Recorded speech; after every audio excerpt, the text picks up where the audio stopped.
Are you searching for the best in online black radio? Then go to blacktalkradionetwork.com, helping you filter through the noise. Real talk, black talk.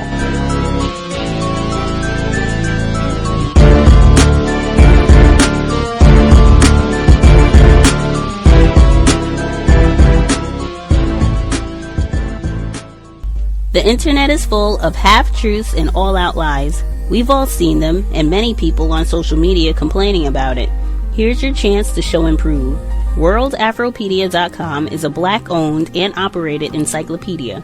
There are several thousand articles, but we need help. We can't uncover all the truth ourselves. So please, join us and become a writer, editor, or blogger for WorldAfropedia.com today. Every little bit counts. We owe it to the future generations to put the truth out there. Visit WorldAfropedia.com, the African-centered encyclopedia, a global database of African knowledge for the purpose of bringing about global African wisdom and understanding. WorldAfropedia.com.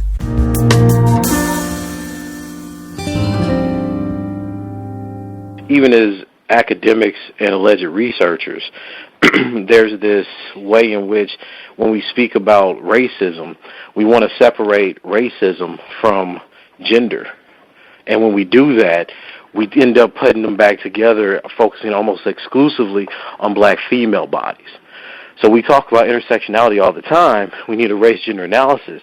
But it seems that race-gender analysis never places black men at the helm of victimization through things that we think are feminine, are female violences like rape, domestic violence, domestic homicide, any of these types of things, violence by intimates, So when this happens, people just say, well, isolated incident. Well, not the basis of black male experience. But then when you go back through history and you start digging just a little bit deeper than what those introductory textbooks that you get in Black Studies or Africana Studies 101 or Women and Gender Studies 101 tell you, you say, wow, you have black men like Richard Wright, black men like Eldridge Cleaver, right? People like Hurden all trying to tell you that the basis of black male fear, phobia, and brutality has a sexual and homoerotic basis. This is Fanon, right? That every negrophobic white man, thinks about performing, thinks about receiving fellatio from the Negro, right? So this is well on the minds of black men writing during periods of Jim Crow, racist repression in the South, and colonization. But it skips the bourgeois black academic because it doesn't fit with a kind of post-civil rights notion of discrimination.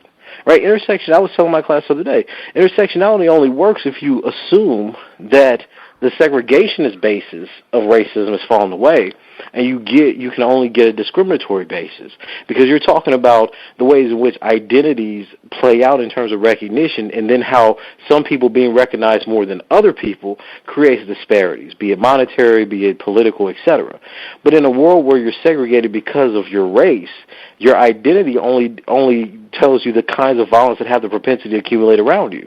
So it may be the case that if you're a black woman in Jim Crow, you're raped more often because that's the type of violence that white males in the South like to perpetuate against black women. That doesn't mean that black men aren't raped in the South. It just means that that's not the peculiar type of violence or the particular type of violence that they most often experience, right? And because we don't look at racism in that way as the articulation of various colonial and segregationist or Jim Crowish ideas, we can completely miss the picture of this kind of brutality, despite the fact that this brutality happened all across the world within various colonies. So we have a kind of dishonesty and short remembering, right? Because you have to remember that when America is colonizing the world, we're at the turn of the 20th century, right? We're only 60, 70 years out of that moment where people somehow became integrated, right? And we started adapting in the 1970s or late 80s these ideas of intersectionality. So these are at best, 20, 30 years old. So the question we would have to ask ourselves is, how do theories that have just come about in the last 20 or 30 years do so much to reframe what we think is possible to bodies that we know have been existing, at least in the United States, in relationship to physical violence and sexual violence for at least the last 2 or 3 centuries? But it doesn't make any sense to read 300 years based on an innovation in the last 30. But nonetheless, that's what people do. And that's why they miss. That's why they erase. That's why they can't see this other component of racism, especially black male vulnerability. They just, because under intersectionality, maleness has a privileged position. Now, post-intersectionality theories have certainly challenged that. People like Mutua, people like Darren Hutchinson, people like Angela Harris have certainly challenged that idea, right? Explaining that black men experience a kind of gendered racism, and that police brutality is a great example of that kind of disproportionate disadvantage. And even, Mutua's piece I've talked about a few times, where she's saying that once you really test for these alleged black male prejudices, you can't really find them. At best, you'll talk about, income disparities, but there's only a 4 to 6% or 6 cent income disparity if you're, not taking into consideration incarceration and zero employment. And that translates to about a little less than $3,000 a year.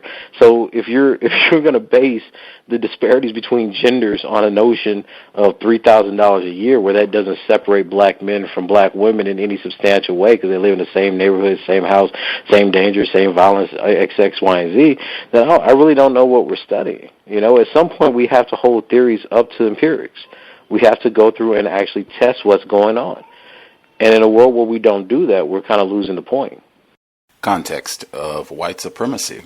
Gus T Renegade in for another broadcast, hopefully to share constructive information on the system of white supremacy. Today's date, Tuesday, November 22nd, 2016. So I have been told. Just quick reminder, we will be here twice on Thursday. I suspect a lot of people will not have to work that day. You'll be doing whatever people do for the festivities, but we will be broadcasting. The early broadcast will be here at 4 p.m.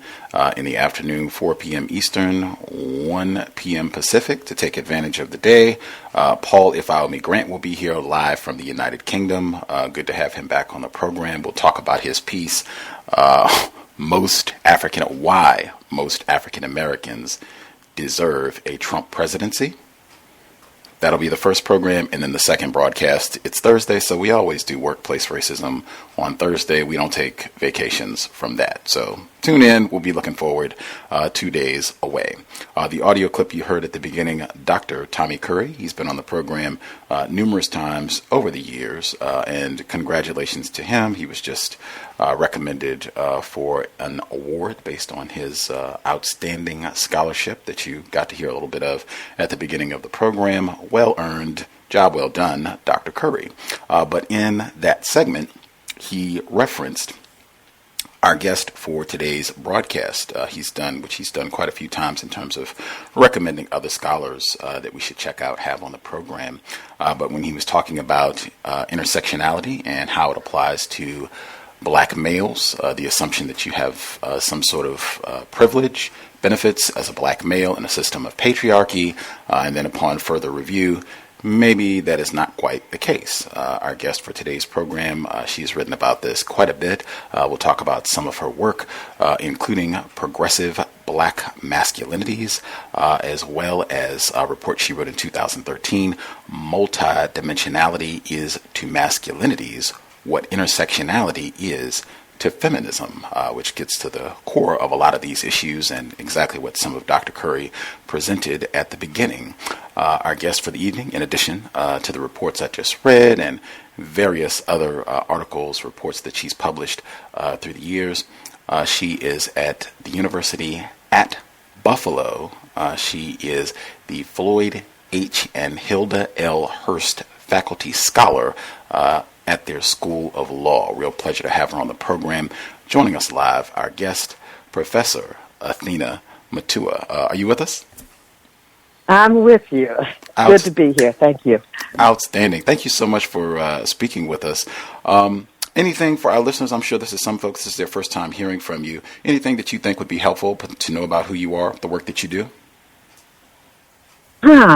Well, I'm a lawyer by training. And I'm a law professor, so I teach law.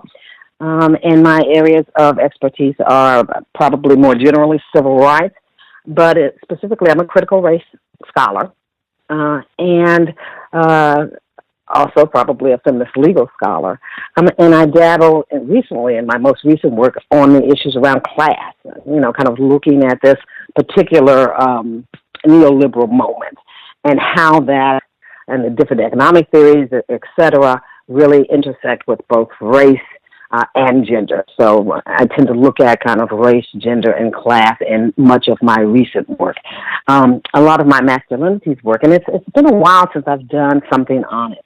I started off with the Progressive Black Masculinities project, and I think I started out with that in part because I had these 3 sons, and I was kind of really thinking, they were young, and I was kind of thinking, what kinds of experiences are they enduring, and will they endure, and will they have space to grow and flourish in our very kind of racist and also kind of gendered culture.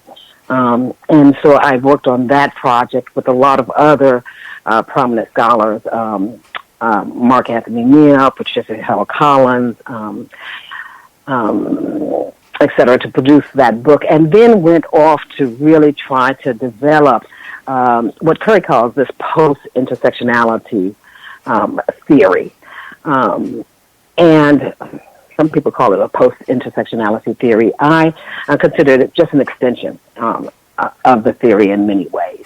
And we were trying to really look at masculinities kind of studies and theories and thinking about men and their experiences and how they live and how they perform their masculinity really required, at least given the theories that were available at that time, really required us to go a little bit beyond intersectionality, or at least it required me to go beyond intersectionality, because intersectionality was a theory that at that point looked primarily at women and women of color, the intersection of kind of race and gender, with gender really focusing on women.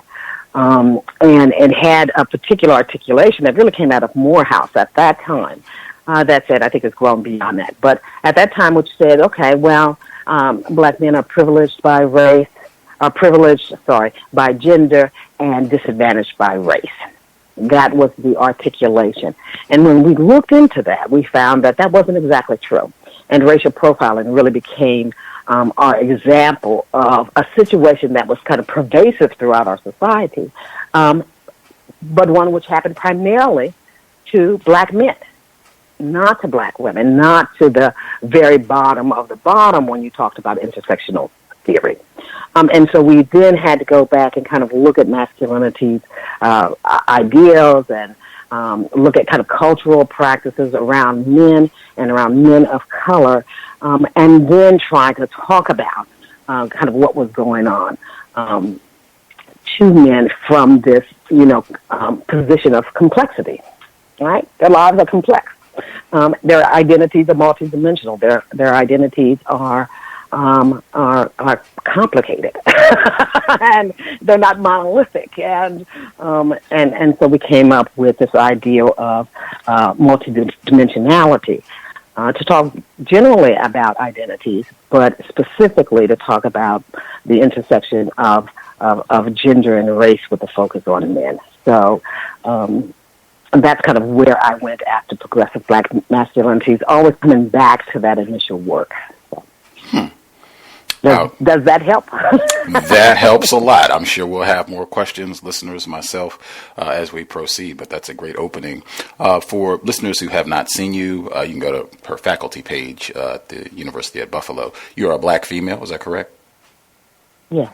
Right on. Yeah. This program, Context of White Supremacy, I have unfortunately concluded that we are in a global system of racism, white supremacy. I use those two terms, racism, white supremacy, as synonyms. I use the same definition for both terms. The definition I use is as follows: a global system of people who classify themselves as white and are dedicated to abusing and or subjugating everyone in the known universe whom they classify as not white.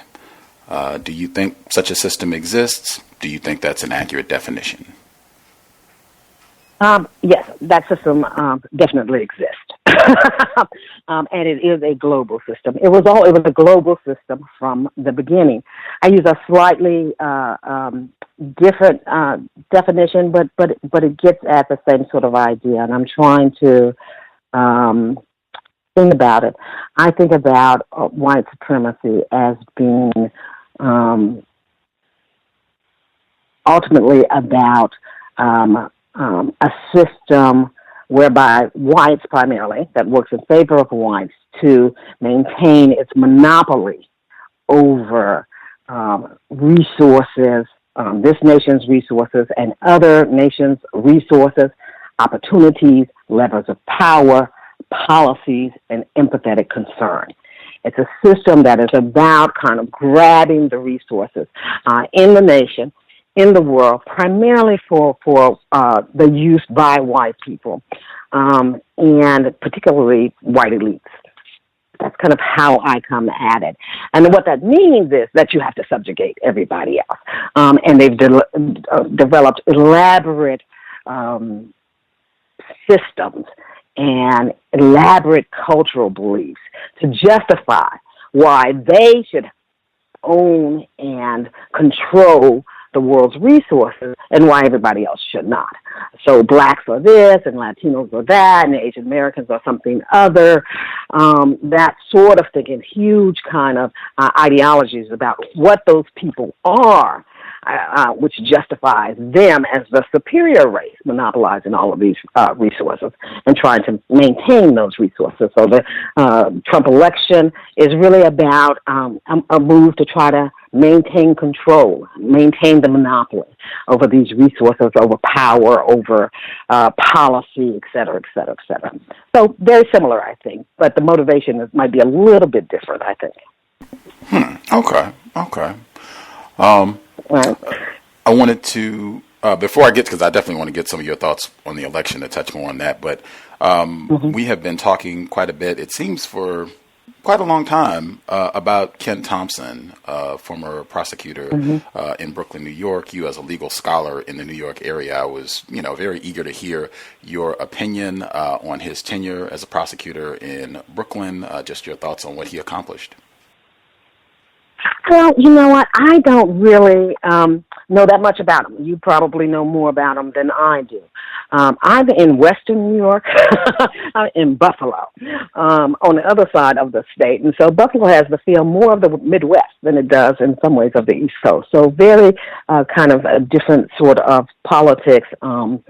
And so my knowledge about kind of what's going on in the city and the different personalities is limited. But what I do know about him from kind of reputation is simply that, he went into the office as DA with an idea to try to weed out the inequalities in the criminal justice system, that he was interested in establishing some sort of racial equality. That's a really big goal when you talk about the criminal justice system, which is kind of corrupt from beginning to end, from the bottom up all the way up to the top. And so he went in there really trying to think about fairness and how to use his position in that office in a way to promote a notion of equal justice. And so that's what I know of him. So he did that in a couple of different ways. One, he really stopped trying to have what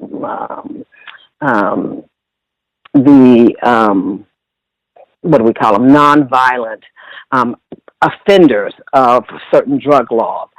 He really tried to stop prosecuting those and leaving that whole group of people, mostly young people, mostly males, but increasingly women who get caught up in that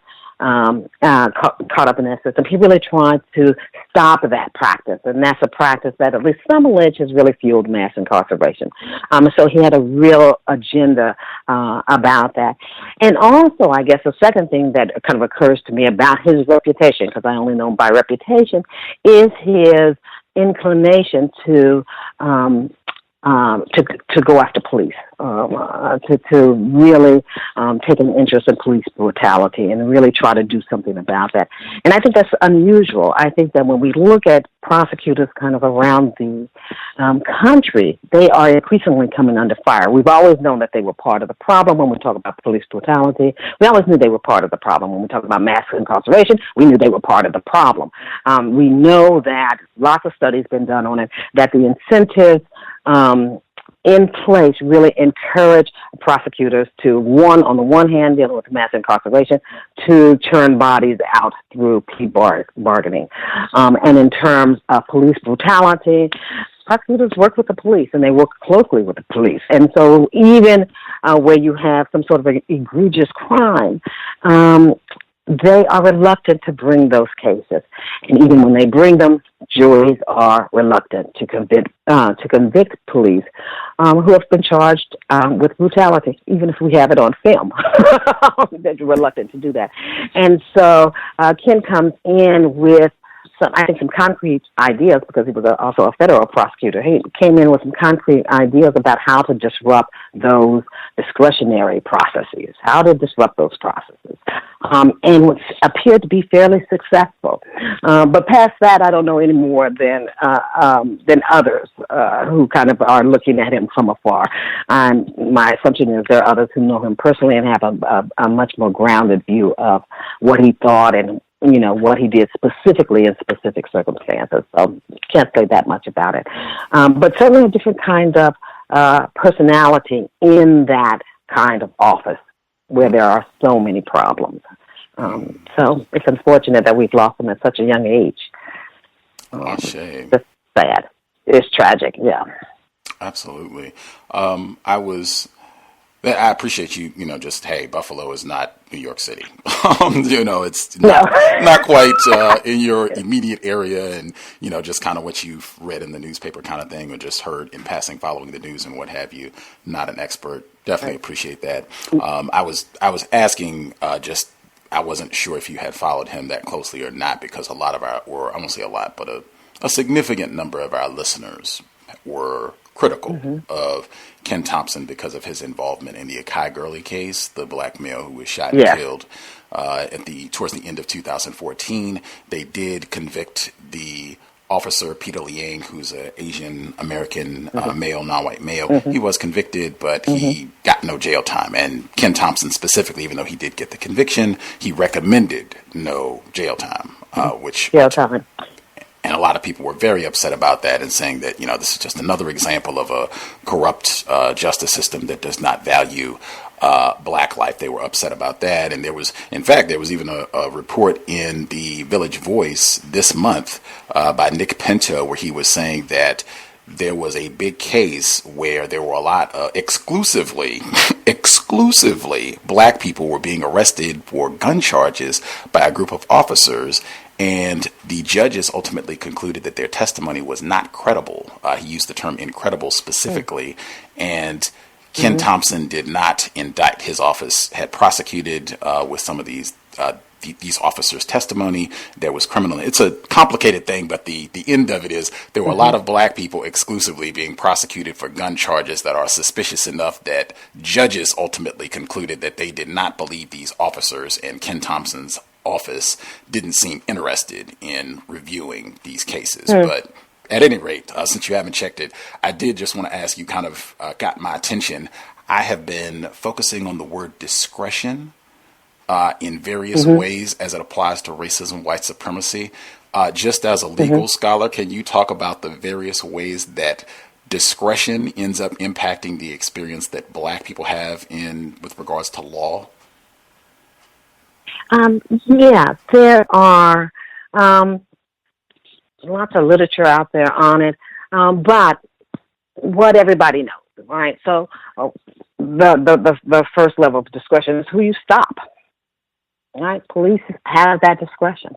Who you stop, supposedly, they are not supposed to stop you unless they have some sort of probable cause. But probable cause can be anything. So you've got a broken tail light, they can stop you. Right? They get to the car window, they see something, they smell something, or they claim to see something or smell something. Then they have, kind of more discretion to probe further. We get caught up right there. There's a lot more Police stop us more often. They frisk us more often. They outright search us more often, search our cars, et cetera, et cetera, et cetera. They have that kind of discretion, and supposedly it is bounded by law. But when you look at a kind of a host of Supreme Court cases, you find that those boundaries are very fluid, and it's easy to justify stopping a person, frisking a person, searching a person. Generally, the ideal is as you become more intrusive in your search of a person and his or her property, you have to have kind of more reason for doing that. But in practice, it really just doesn't translate that. They have a lot more discretion, and the courts defer to them. They are the ones who have the knowledge. They have the experience. They know, so the court, this is court talk, Supreme Court talk, in fact. They have the experience. We're trusting their judgment, and so they have a lot of discretion there. More specifically, when we talk about discretion, we really talk about it at the level of whether or not to prosecute a case.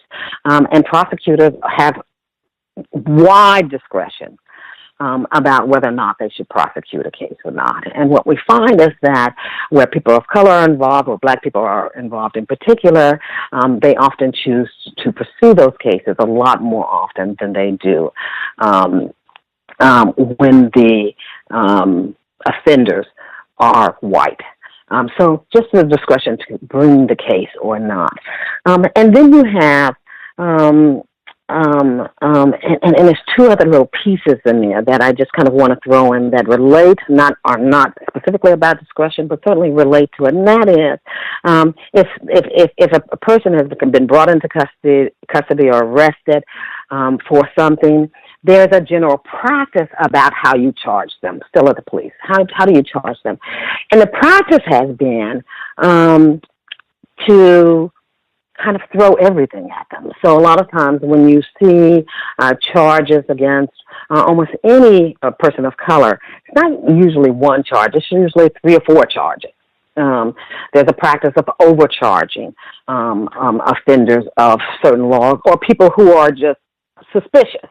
The police suspect that they have done something or they have done something minor. What you find is kind of a whole list of charges. Very problematic. And as a former prosecutor once told me quite honestly, oh yes, we just list any number of charges, anything that's related that we think might stick. And that becomes really problematic if these things go to trial, but they also become very problematic if there's some sort of plea deal that is structured. Because then the prosecutors, who one, have the discretion to bring a case or not, but two, in this instance, they have a whole list of charges with which to sort of pressure you. It's not sort of pressure, to pressure you to plead out a case. So you were jaywalking, but a policeman approached you, and then you're charged with jaywalking, obstruction of justice, et cetera, et cetera, et cetera. You've got 3 or 4 charges. Then the prosecutor, who has the discretion to bring a case or not, has decided to bring a case. And then they say, well, you've got these 4 charges. We can, in fact, if you go to trial, we're going to ask the court that you serve 15 years we're going to try to get you on kind of all of these charges, much of which is kind of just garbage that the police kind of lined up, a very typical practice that the police basically just kind of added to some sort of encounter that they had with you. And so then you're in a position where you may have done something wrong, or you may be caught in some sort of weird circumstances. You have not kind of one charge, but 3 or 4 charges against you. You have a prosecutor who has decided, who has discretion to bring a case or not, can throw it out, but a lot of times does not. And now the prosecutor is saying, okay, unless you plead to this charge, or unless you plead to this set of circumstances, if you decide to go to trial, we're gonna try you on all of these charges, which will yield a sentence of 15 years. When if you take the plea, it's going to be 2 years. So a lot of discretion there, a lot of choices that prosecutors can make. That becomes really problematic, and at every level of those, so studies suggest at every level of that process and beyond, you've got discretion and you've got discriminatory discretion. That is, that when we look at what happens when we look at the numbers of people of color who get kind of ground up in that system as compared to whites, we find that we're disproportionately harmed by that discretion. So that's a real problem that a study suggests exists throughout the criminal justice system. I raised that issue with regard to something else. Can't remember what it was, but that's the problem that we see in the criminal justice system, and it's just one of many. Wow. Again, from the University at Buffalo School of Law, Professor Athena Mutua. Am I saying it correctly, Mutua? Mutua, yes, exactly. Just making sure. Really, really appreciate that, because my eyes light up, or my ears, every time I hear that word. I know WNYC in New York, they did a great report last year talking about discretion, even from the side of prosecutors' issues, so eloquently laid out. They highlighted the fact that you have very, very, very, very few black prosecutors in the U.S. to begin with. And so then you add all that discretion in there. There are very few black people are in the position to make these decisions. And they had a black female prosecutor on, and she talked about how she remembered a case. It was a white woman, really horrific child abuse case. They had, as you just said, they used discretion. They didn't charge her. This black female prosecutor came in and said, why is she not being charged? This is a slam dunk. What is the issue? And she told her boss, I think it's racism. And different way, I think it's racism that this white woman is not being charged. If this was a black person, they would have been charged eons ago. We would have been done with this case. And she went ahead, prosecuted. She said she got a very, very easy conviction on this case. But that's another way that it plays out. And even the case from this past weekend, they were talking about cannabis legalization in California, and they were saying that one of the things that was changed is that now if you are convicted multiple times in the state of California, if you're convicted multiple times of selling cannabis without a license, it's a misdemeanor. But after, I think it's the third or fourth infraction, it becomes what they call a wobbler, and they have the discretion to bump that up to a felony if you continue even now in California post legalization. But the quick question that I wanted to ask, just your thoughts as a legal scholar, what's your legal recommendation or opinion on motorists when they're in a vehicle, they're stopped by an enforcement officer, the officer asks to search their vehicle without a warrant? Just your legal opinion, should motorists consent to that search? No, and they should ask the officer, what they're being stopped for. Officer, what am I being stopped for? And if they ask, we'd like to search your vehicle, the answer should be, no, I don't think that's necessary. I don't really want to consent to your searching my vehicle. And after that, you have to start playing it by ear, right? Continue the conversation. What am I stopped? Are you charging me with something? What have I done wrong? That sort of kind of conversation, but straight, short kind of answers. No, I do not want my vehicle searched. Why are you stopping me? Do you have probable cause for stopping me? Do you have probable cause for a search? Those are really complicated languages. There are all kinds of institutions now that are really coming up with what I think is a nice script. And I'd have to look at those for both motorists and pedestrians who are engaged, who are stopped by police. The nice script of kind of what you say and how you say it. Most people are not going to say, do you have probable cause, right? So there's better language. But you can certainly refuse to have your car searched, just like you can refuse to have your personhood searched, unless they're arresting you for something. And so New York City actually has some great stuff, some great scripts that are online and on the internet that were developed in the first instance, 4 stop and frisk incidences, and they were produced for young people, so they're in simple language and are kind of direct and can kind of convey to the police officer that you have some sense of kind of what your rights are and kind of know what you're talking about. But let's be clear. We've seen some horrific incidences where people have been cooperative, who have been clear about what they were doing, and they still ended up killed or seriously injured. We have seen that. And so, in some ways,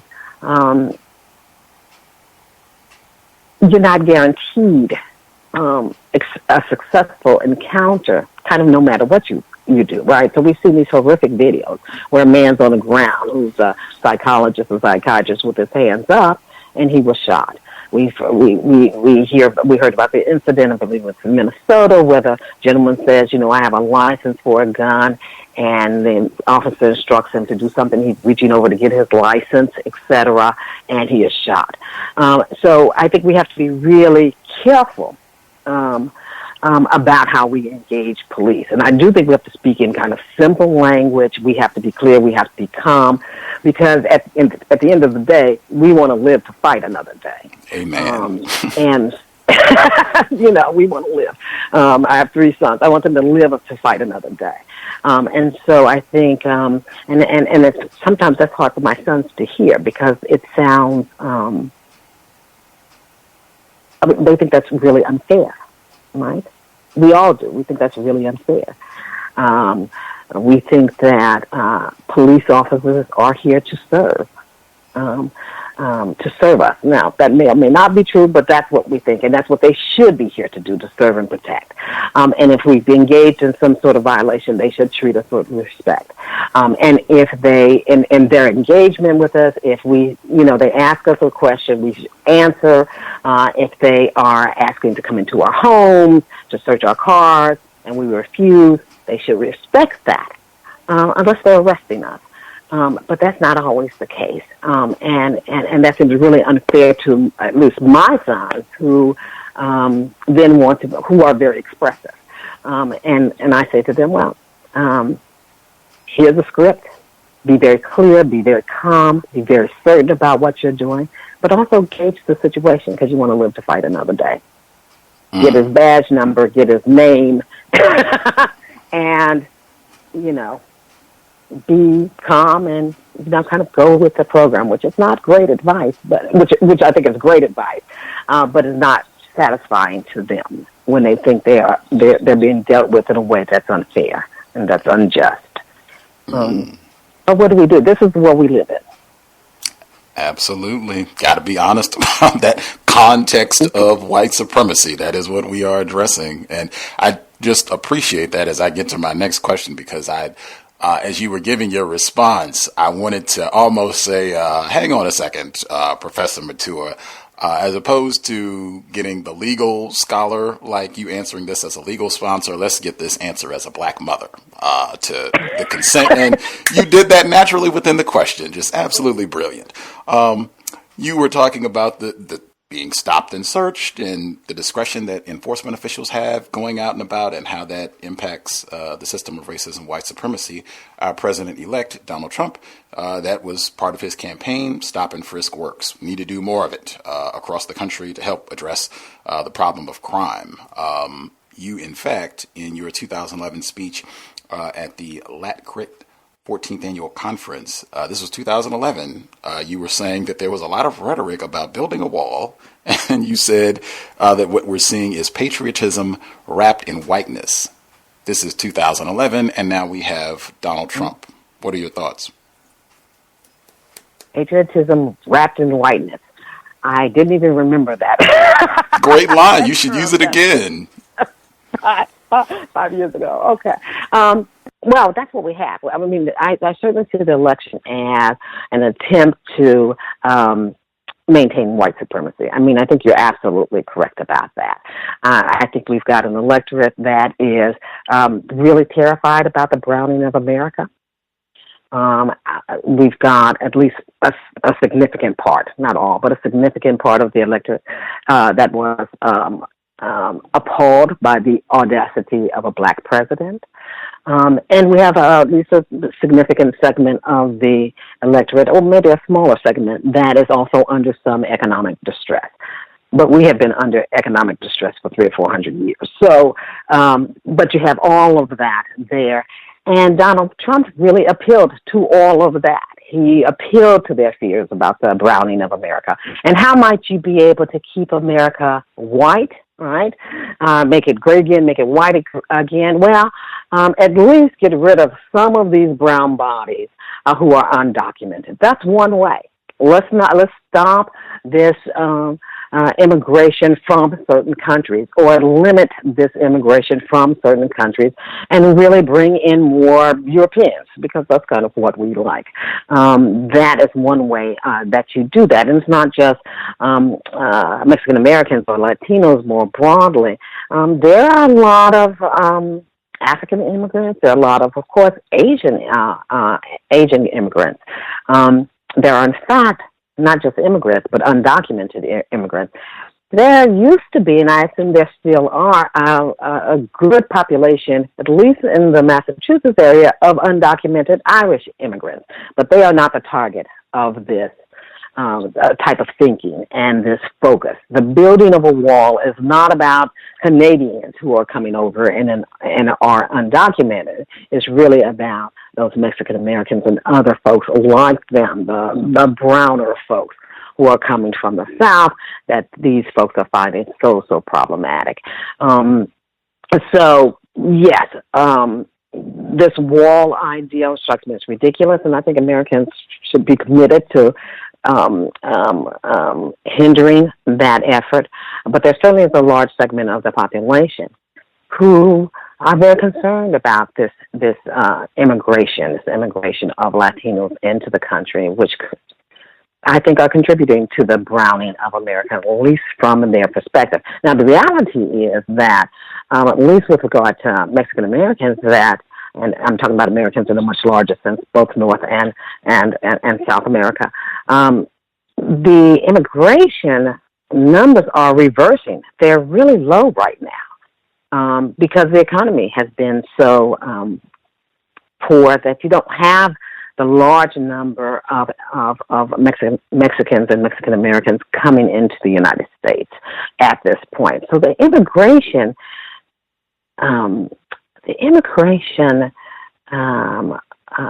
flag waving is kind of false at this moment. So there were large numbers of, there was a large amount of immigration from Mexico over a period of years, but that has since declined. Things are stagnant right now, or even in reverse order, more leaving than coming. The numbers are in decline. And so a lot of this churning about immigration is not even real at this moment. There's not a flood of these brown people coming into the country at this moment. But that was certainly a big issue among the segment of the population that voted for Donald Trump. Immigration was a big issue. I think there were other issues, but that was a big one. What do you make? There was so much talk leading up to the election about, oh my goodness, there's no way we can have Donald Trump in office. The comments that he's made about women, he's an open misogynist and a sexist in his treatment of female journalists, even Fox's Megyn Kelly and what have you. And then, according to numerous reports, 53% of white women voters supported Donald Trump. What do you make of that seeming contradiction? Yeah, that's why the election is so disappointing. Not surprising. Not surprising for, I think, those of us who recognize that America the Beautiful is really quite racist, right? That racism is pervasive in the United States, and that white supremacy is the standing order, right? Is the political system. Racism is the foundation of is a foundational pillar of the society. White supremacy is a foundational pillar of the society, and racism is pervasive. So for some of us, it was not surprising. that didn't stop me, for one, from being really, really angry about that. That's the way it turned out, that in fact the election to me sent this message that some of us are unwelcomed, in fact a lot of us are unwelcomed, and that a lot of us should be uncomfortable. So Muslims are not welcomed, Latinos are not welcomed, and they'll tolerate other peoples of color, but only tolerate them. So a very just a very kind of sad and enraging, I think, election. It sent a message of exclusion to all of us, to kind of all people of color, even Native Americans, I think. With white women in particular, that was also enraging, at least personally for me. Especially if you will recall, when Barack Obama was elected president, there was so much hand-wringing and so much anger on the part of white women that Hillary Clinton had lost to Barack Obama. Okay, so Barack Obama's out of the way. We're all supporting Hillary Clinton. I started off as a Sanders supporter myself and then moved to a Hillary supporter. And then you get these results, and what you find is kind of up and down both the educational and the economic levels. White women voted for Trump, kind of overwhelmingly. He did take educated white, well, not educated, that's a bad phrase, but women with a college education. Hillary took those 51 to something like 48, but it was pretty close. And he took the majority of kind of white women. Trump took the majority of white women in all the other kind of categories. My reaction, though, ultimately, is that white women have never been reliable allies, except for feminists, and even white feminists, and even that is a struggle. That has always been a fight. There have always been internal fights when we talk about feminism. And when you talk about white feminism and feminism, black feminists or other feminists of color, there's always been a struggle. There's always been a fight about white women kind of centering themselves and their experiences. That has been a real problem in the feminist movement with those of us who consider ourselves feminists. Yet I think that feminism did a good job of changing or having a real impact on the culture. So, when I used to take my boys to Taekwondo, there were a lot of little girls in Taekwondo. There are a lot of girls kind of across the races being educated and promoted. And I think that is really a tribute to feminism. But you will remember when we talk about the early years of feminism in the early 1900s, as soon as got a history of this. So, as soon as black men were given the right to vote, we saw the racism erupt among the white feminists then. Since then, it's just been a struggle. But I talk about three groups. I tend to talk about feminists, white women, and then I usually talk about skanks. Wow. Terrible. What a scholarly term. Wow, I'm going to write that down. It's terrible. That's a function of anger. Because I do think that they have always been unreliable. So we can go back and we can talk about the early 1900s and white feminists kind of turn against any kind of coalition that might have existed between blacks and the abolition movement and that sort of stuff, and white women. They kind of turn on the dime when black men are allowed to vote, and white women have to continue struggling, or women in general have to keep struggling for the vote. But we've seen it in recent times as well. So I can recall back when California was voting on the affirmative action. And what proposition was that? There were two. One was 187. That might have been about, can't remember. But they were voting on one of the propositions that had to do with affirmative action. And the vote, what was very interesting about the vote was that something like 75% of Latinos voted in favor of affirmative action. And Black people voted in favor of very large numbers for affirmative action. And even Asian Americans had voted in very high numbers for affirmative action. And when we looked at what was problematic in that election, it was really white women are the ones who had voted against affirmative action. Now, here we have a group of people who have benefited the most from affirmative action. So we think about affirmative action really being designed to address the inequities that Black people in particular have faced in this society. But the overwhelming beneficiaries of that have not been Black people. It has been white women. And so we come to one of these state votes, one of these referendums on affirmative action, and this maybe wasn't a state proposition, might have been a city proposition, and the proposition goes down in defeat primarily because white women, the beneficiaries of it, the major beneficiaries, don't support it. And so it seems to me we see this thing over and over again where white women, even though we have these views and we get this message that white women are more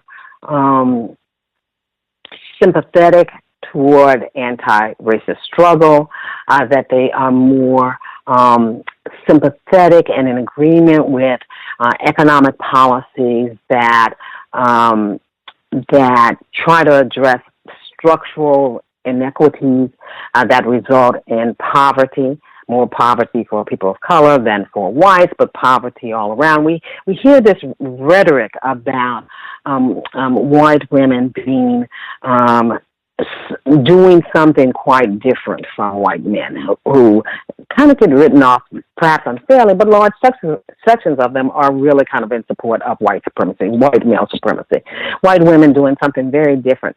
But from my perspective, when we look at history, and I have to think about more examples, white women are not the most reliable allies that we have. And I think that is for a lot of complicated reasons, but a lot of times we cannot count on them, and as we see in this election, we couldn't count on them again this time. And there was all of this rhetoric about women in particular, but that women generally, but white women in particular, supporting Hillary Clinton, and that just didn't pan out.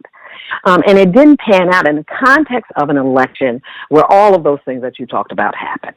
This is a man who insulted every other group out there, every other, and this is important, vulnerable group out there, undocumented immigrants, Muslims, Black folks, the disabled, really just disregarded the humanity of the people that constitute these different groups. And white women abandon that. So, from my perspective, we've got this racist, sexist person who is out there kind of fanning the flames of this divisiveness and hatred, and these women support that. They for whatever reason, there is a vote for oppression and discrimination and inequality. Whether, sometimes they brush it off. We don't think it'd be different, whatever. But we really a vote for this kind of racist, sexist rhetoric and belief system. And they're nowhere to be found. Really, really problematic. I think it's so very disappointed, but I'm not so sure they've ever been reliable allies. From our perspective, from the perspective of kind of anti-racism, I'm just not so sure they've been, as a large group, not as individuals, as a group, if they've really been good allies, if we look over the historical period. And then there's this last group, I think, that really kind of is really kind of opportunistic. And I don't know how I'm really kind of separating them out, but that's really opportunistic. And I see them, I guess, when I think of people like Fisher and then Abigail Fisher. And if you recall, she was the one who brought the suit at the University of Texas, challenging their admissions policy, which had a race-conscious component to it. And Abigail Fisher's are young people. I give all young people a pass. I'm an educator. And I think young people are our future. And so generally, my thought is there's hope for them, like their energy. But she's an example of someone who I just think is opportunistic. It will be interesting as she matures to see if she fights for anything while reaping the benefits of, on the one hand, white supremacy, and on the other, any advantage that is gained by other struggles. And then, so not only reaping all of those benefits, but then kind of comes back and really challenges systems because she personally didn't benefit. This is a system that's put in place to address inequities in the system, and because she didn't get admitted, then she challenges those policies. It's not that those policies had some direct effect on her. Admissions is no one's entitled to be admitted to any place. And I've done admissions, right? And that is a complicated process where you've got lots of applications, you've got lots of people who are qualified. And at some point you are looking at a bunch of different factors and admitting people. Not entitled, but she decides that she didn't gain admissions because of this policy, because somebody else gained admission, and because they were black or whatever. And so that just, the opportunism of it all, I find very, very disturbing. So those folks you really can't count on. Those are the ones I think I'm referring to as the skanks, although she's too young to really be one. And that's a terrible thing to say. That's a product of anger. I shouldn't say that on the radio. But I've written it, kind of white feminists, white women, and skanks. This sort of thing. So anyway, the election, I think, in that regard was very, very disappointing for me as a woman and as a feminist, and as, when you think about black women, and this was, Hillary is a white woman. African-American women came out. We were her biggest supporters. We came out at the level of, 93%? 93%? Of us who supported Hillary Clinton. And they didn't even support kind of one of their own who was addressing, it's not just that she was a woman, but she was actually addressing some of the things that I think feminists have been arguing for, that they have been advocating for, looking at kind of the lives of women and what they need in their seasons and how the society is actually structured to limit their own potential. She was addressing some of those policies, and yet they voted for Trump, who really had a message of hate and exclusion. Yeah. Not surprising, but disappointing. Adding that to my counter-racist lexicon, skank. New term, moving forward. I will employ that liberally. But I definitely... Don't do that. Don't do that. I will cite Professor Mutua. Moving forward, that will be my scholarly term. But I definitely think the 2016 presidential election, at least for me, this will be a watershed moment in terms of a referendum on white women and their commitment, their priorities. I would put it that way in terms of what they prioritize. To me, this was a clear demonstration. White supremacy is priority one. Everything else is a way distant second, third, wherever it else is on the list. And it's way, way back, not even close. What's your opinion? Go ahead. I'm sorry. Go ahead. Mm-hmm. Okay. And it's really interesting. So, and people are diagnosing this differently. Some folks have argued that the real problem is that Hillary Clinton, as a person and as a candidate, did not address what they're arguing were the economic issues that working class women faced. one, I'm not so sure that's accurate if you actually looked at her policies, but they were certainly captivated. They certainly seem to have been captivated by the Trump's rhetoric and this rhetoric of exclusion. Others have argued that, white women still see kind of white men as their saviors. And I think that really plays into your idea of, so their priority is white supremacy. They are white women. They are white. And white racism is pervasive, and they are not excluded from that. Where I am more sympathetic is with regard to children. All right. So one of the things that got discussed in this California example I was giving you, and I wish I had looked that one up, was that white women, I think, like all families, not just women, but families, think about their children and think about their children's future. And at the end of the day, that those white women decided that that affirmative action, from their point of view, had a negative effect on their children, that their children would not have the same access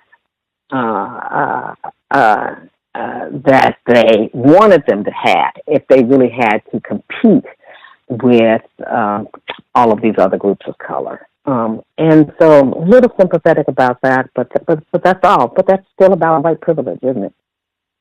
Still about monopolizing the resources for ourselves to the exclusion of others. We are the only ones entitled to a decent life. If there's some resources left over for the rest of you, fine. But we're the ones who are entitled to that, and our children are entitled to that. So, problematic. Absolutely. I guess my assessment in terms of young white children, I don't have that sympathy, I guess, or giving them the benefit of the doubt. Number one, we've had many whites on the program, and I ask them, does it make logical sense, given everything that has happened for centuries, for victims of racism to give white people the benefit of the doubt in any matters concerning racism, and they've overwhelmingly said no. So I stick to that. But with younger whites, I've concluded that their white parents, mothers and fathers and grandpa and grandma and aunts and uncles, they all do a phenomenal job of transferring that racial inheritance about what is expected of you as a white man, as a white woman in the society. And I've seen too many illustrations that they understand that at a very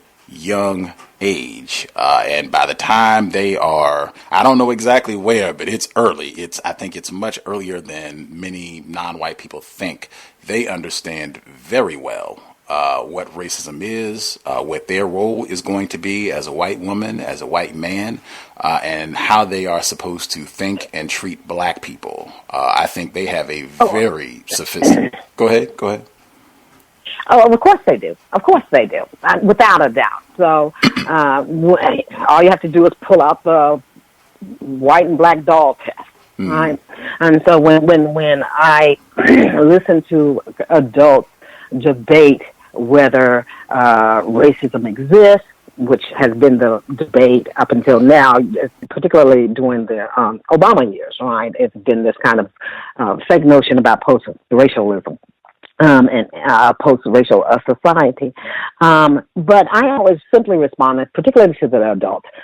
Since I'm an educator, I actually make an argument and teach something different in the classroom, because I think that young people can change, and at the ages even of 20, 23, 25, that they are, this is a time, one hopes you do it earlier than that, but this is a moment where they're really kind of grappling with some things, and this is a time when you can really introduce critical thinking along some very tough issues.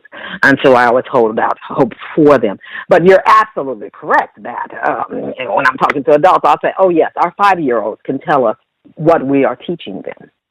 They may not be able to articulate that this is racism and this is what I'm being taught, but one of the things that famous doll test that's now been repeated, I think CNN redid the test a couple of years ago, where they line up the white dolls and the black dolls and that sort of stuff, and then they bring in these different children, white children, black children, Latino children, and they ask them to choose who's the smartest, who's the most beautiful, who's stupid, who's bad. Our 5-year-olds can tell us what we are teaching them. So yes, we get this very early. We start getting it at age 2, if not before. By 5, we know what the script is. Sit down any, kind of group of 5-year-olds of different races, and they'll tell you, this is what, in my 5 years of life, I've learned about my society.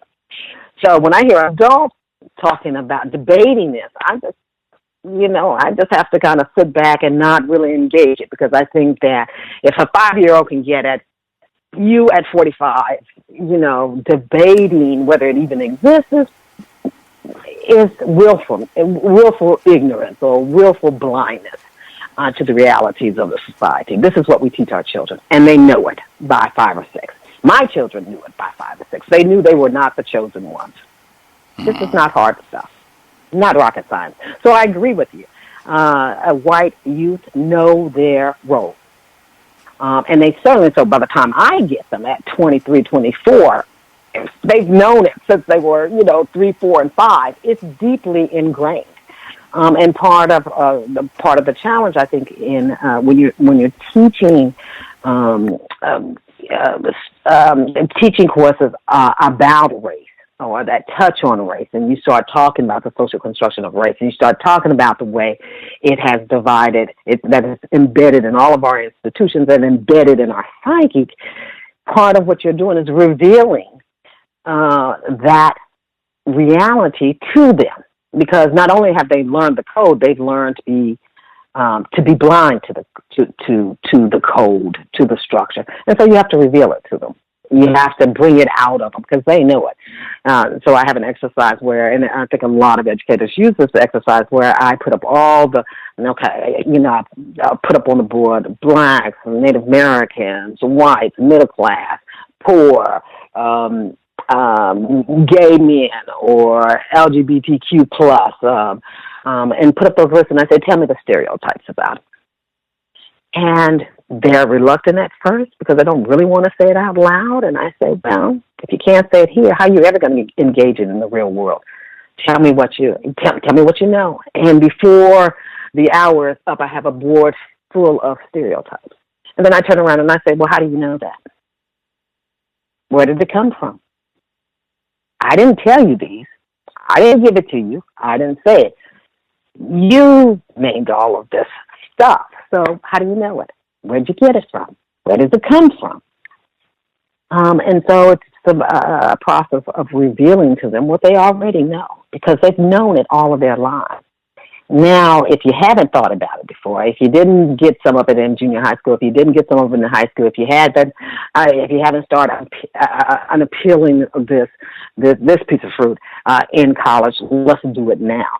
And then let's think about how we get this stuff, where it comes from, what it really is, and what are its goals and its modus operandi, and how does it get embedded into our institutions, and how does it get embedded into our psychic, and then then what do we do about it, right?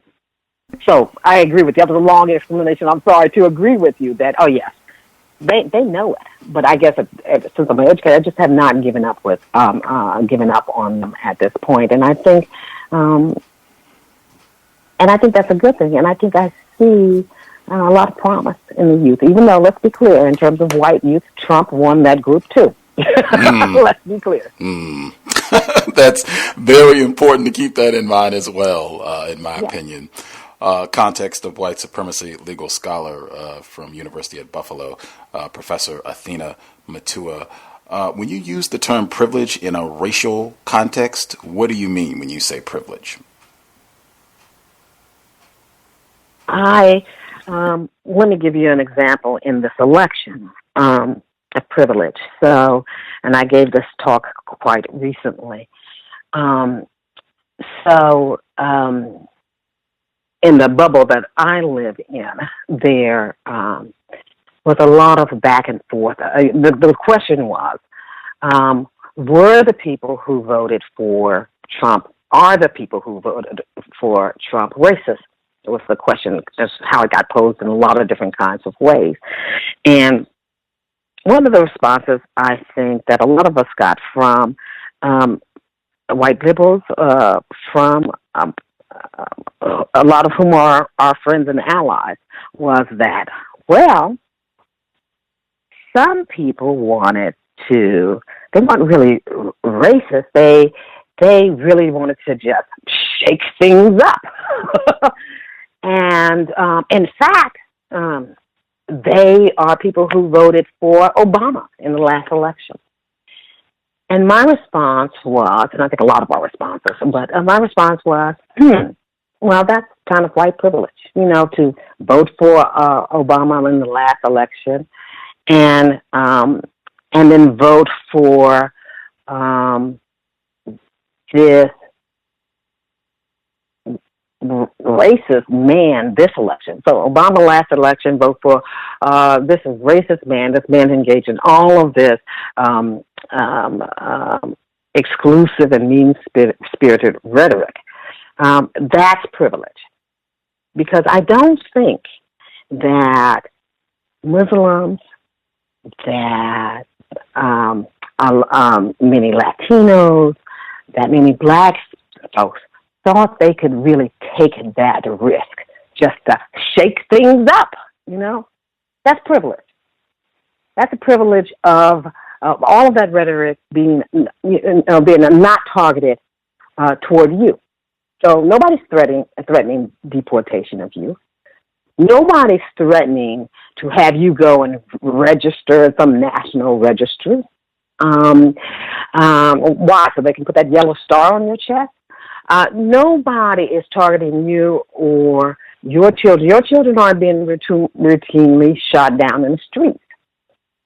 So you have the privilege of whiteness. You have the benefit of that. You're not the target of any of this stuff. So you can declare that you're not a racist and you voted for Obama last time, but you voted for Trump this time just because you wanted to shake things up. Well, we didn't have that luxury. Let's be much more pragmatic about that. That's privilege. That's an example of privilege, of white privilege, not to be the target of all of that kind of stuff, and to just kind of take the risk of voting for someone who has been very clear about what he thinks of all these other different groups, except yours, and what he's going to do in terms of excluding them from the society or promoting policies that are geared toward subordinating them. So for us, the stop and frisk policy, a policy that lots of studies have shown, in New York in particular, where it was kind of official policy, that it didn't work. It's a waste of resources. It alienated the communities. In terms of stops, African Americans were stopped a great deal more often than whites, and generally they found nothing. I can't remember what the percentages were, but they found nothing. So they stopped and harassed, police stopped and harassed all of these people, alienated all of these people with minimum or no return. Privilege not to have to really be subject to that. That's the benefit of being white in a white supremacist society. With the example that you provided, and I guess even because I do on the program, I prompt about in terms of examples, in terms of just getting specific definitions. I do prompt about that on the program because I found that it can be problematic sometimes when people substitute examples for definitions, that you can sometimes have difficulty really grasping what the concept means. Do you have a concise, this is what I mean when I say privilege that's not an example? It's not an example. Oh, I thought that was a good example. Okay, it's not a good example. Oh, it is. I'm just so that I can boil it down to get like a definition. So how would I define privilege? Right. That's a tougher one. I should know that kind of by heart. Privilege is having the white privilege, female privilege, or whatever. But white privilege is having the benefits of domination, right? Having access to the benefits of domination. That's a short and concise. Does that tell you anything, though? Access to the benefits of domination. For me, it does. It's very helpful. Thank you for indulging me, because I wanted to ask. I've been to the White Privilege Conference. We've had Dr. Peggy McIntosh as a guest on this program, and many others. Yes. And I questioned this at the White Privilege Conference. If what we're talking about is, power, access to the benefits of domination, where we can decide as whites, we can decide we're going to use our quote unquote white privilege to put Donald Trump in the White House. So we're going to use our white privilege to put, policing laws in place where we know, we can already predict that black people, whole generations of them are going, greater confinement, school to prison. We already know that these things are going to happen. If that's what we're talking about, in my view, it is not the most accurate description. If that's what this is, calling that privilege, to me, it very much makes it a much more passive thing. For example, we've had many of these whites, when they've been on the program, they can give us endless lists of the types of privilege they have as a white woman or a white man. Endless lists. When I ask them, okay, pause, you've given us number 153 on the white privilege list. Can you give us one way that you have practiced racism? The crickets come out every time. Nobody can even get number one on this is how I practice racism. And to me, that's the sort of thing where I say, you're not pretending, you're lying. Because there's no way, if you're a white person and you've been on this planet for 20 years, you can't tell me a way that you've practiced racism. I think that, in my view, I'm sinister enough to think, just using logic, that I think whites deliberately use terms like privilege or microaggressions. They use these terms to obfuscate what we're talking about is domination, power, and terrorism to totally wage war on non-white people. That's what this boils down to when we're talking about these policies and how this plays out in life. I don't think privilege is the most accurate term to describe if we're talking about dominating people, dominating in a hostile manner, in an unjust manner. I don't think privilege is the best word to articulate that. Does that make logical sense? Oh, absolutely. You're not the first person who made that criticism. All right. I think that's exactly correct. And privilege is really a legal term. You know that, right? It's a legal term. And what it meant was, and I guess means in some ways in the contemporary moment, was that to have access to some benefits that others don't. That's what privilege meant in law. To have access to some benefits that others do not. To be privileged. And yes, I agree with you that we could use a different word, a word that is more, I think you're looking for a word that's more powerful. But I think that's what it means, having access to the benefits of dominance. Dominance. And how do you dominate in a lot of different kinds of ways? There's physical dominance, there is numerical dominance, there's what you were kind of referring to is, violence. Almost all domination is backed by violence, I think, right? Almost all domination, except numerical. All right, you can have a majority and dominate kind of through a majority. And that might have a sort of violence, but it may not necessarily be backed by violence. But sure, we could use more powerful words. We can talk about white supremacy. We can talk about dominance. We can talk about oppression, because all of those are at play here. And we can talk about violence, straight up violence. No qualifier, no anything, just violence, because that is what this system has used to maintain control over this territory, right? These are really colonial settlers, right? Violence to both gain control over this territory and maintain control over the territory and all of the people who are here. Yes. Stronger words? Yes. White privilege is kind of a term of art, and perhaps a passive one. But if you make that criticism, I take it. I think that, and others have made it. It's almost a confusing term. Wow. What and this was a question that Dr. Curry was hoping that we could slip in. You talked a little bit at the beginning of the program about some of your earlier thoughts and conversations that you were having with regards to intersectionality and whatever privileges black males might have on the basis of gender and then being mistreated as victims of racism. He wanted to know, can you kind of describe how maybe some of the shifts in your understanding or your thought, your view on this from where things started to where you are now? Okay.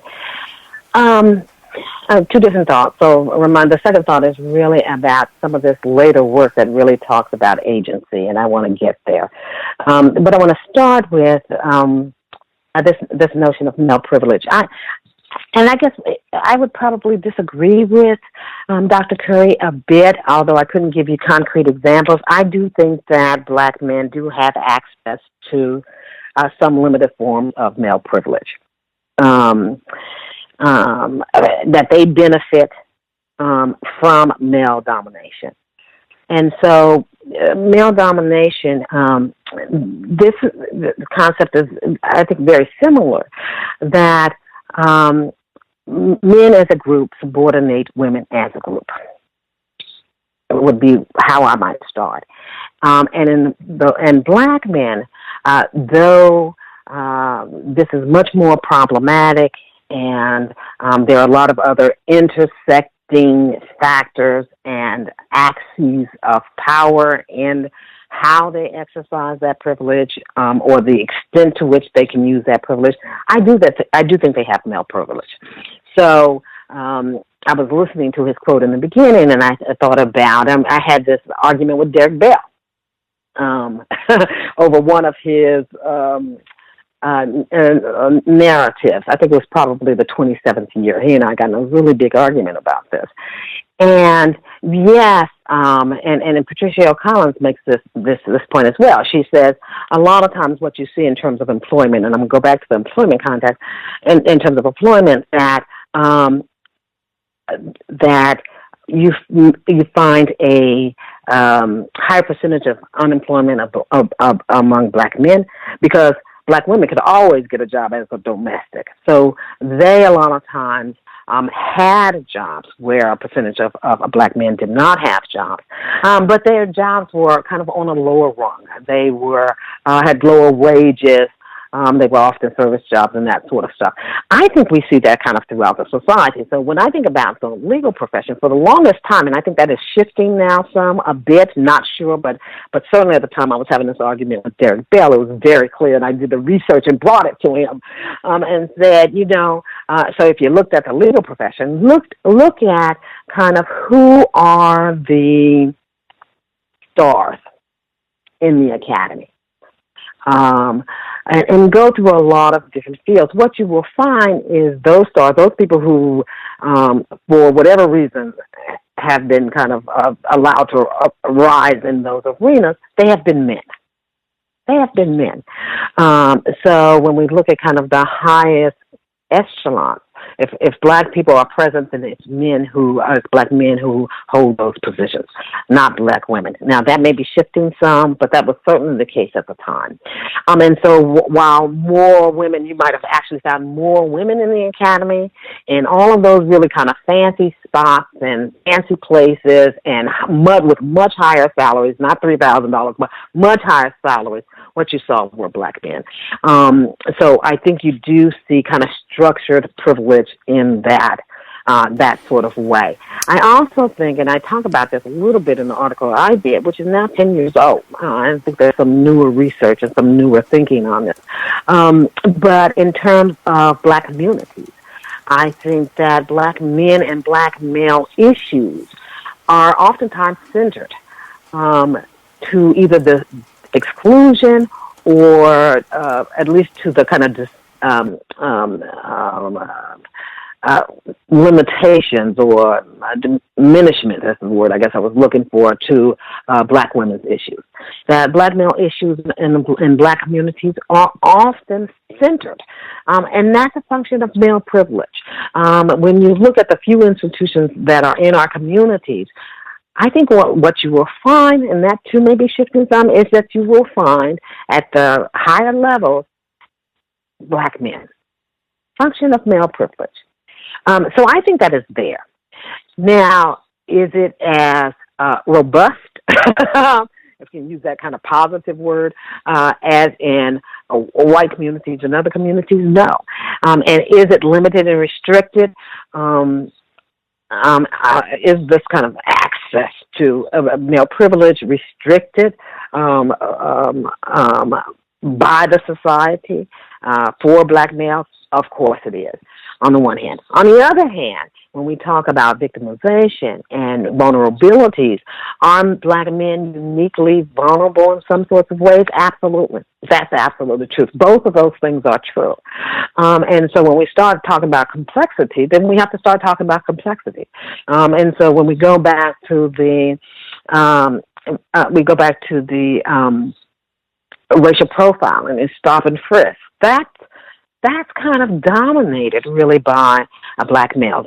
Black males, for a variety of reasons. One is, who do you trust, as John Calmore would say, in anonymous space, in public space.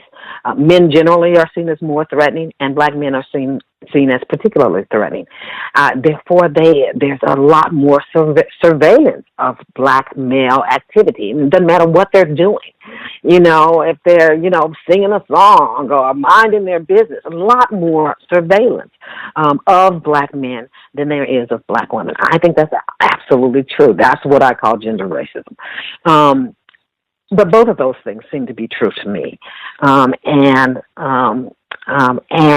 black males are uniquely just like black females. I mean, I think all of these subgroups have, when we take a multidimensional viewpoint, what we will see is different groups are oppressed and structured and constrained in different sorts of ways. So I think that's fair. I don't know if that begins to answer that question, but that's what I think.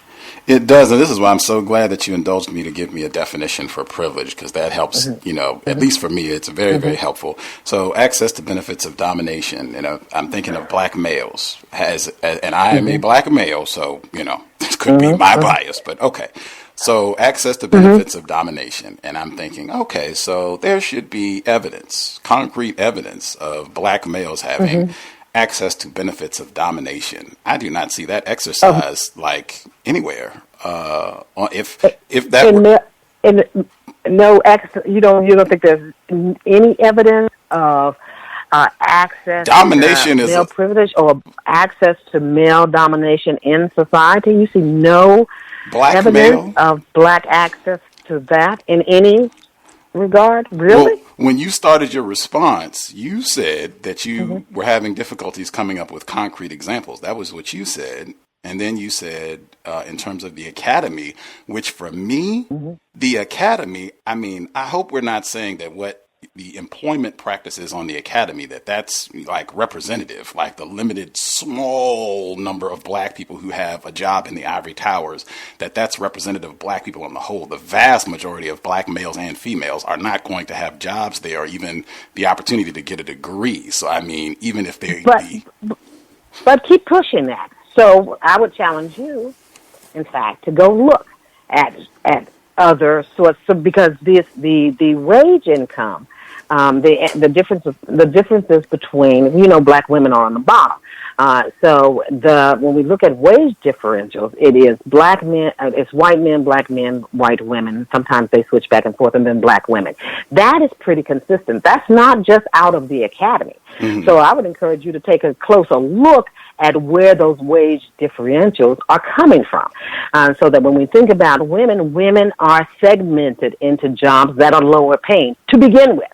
Okay. Hang on one second, because I did want to get in. I have seen some of those wage chart statistics and what have you. I have seen some where white women are also in front of white people, period, are in front of all black people. Period. White females, white males, everybody's in front of black people. That's one in the morning. That's huge, because that's not the way that you stated it, but, okay. The next point. No. And so, no. I think you ought to go back and look at that because, and maybe that has shifted. But in fact, and I can't, and I wish I'd have looked this up because actually I think it's in my book. Because one of the things I had a hard time doing at the time that I was writing the book, because the comparisons are always black men to white men and then white women to black women. And so we made an effort to look across those categories. And at the time, I think, and I'd have to really look it up, it was white men made the dollar, black men made, I don't know what they made, something like 80% on the dollar, white women made something like 73%, and women made, I'm making up these numbers, and black women made like 70%. Well, wait a minute. Since you haven't looked it up and I haven't looked it up, I'm willing to concede that, you could be correct. I'm just saying, I know I have seen statistics where white women are in front of black males. I just wanted to get that stated. I'm not saying it's an error. I have seen those studies, but since you didn't look, the point that I did want to get in though, in the introduction with Dr. Curry, he said that the amount of money that black males make that's supposed to be somewhat higher than black females is so small, and we're in the same area. It's not like black males make so much more on average than black females that they're able to go and hang out at Trump Tower and leave black females. That's not the case. Like, they're staying in the same spot. You're in the same social circle. It's not enough to begin talking about this as though for all of this time that we spent on the unearned black male privilege, like, really? It's that substantial in a system dominated by white supremacy? Like, really? I heard that quote. And what he said, I thought, and I'd have to look at it again. He was also subtracting out the men who were unemployed, men who were incarcerated. He was making, I think, a sophisticated analysis. But he was, he was massaging these statistics.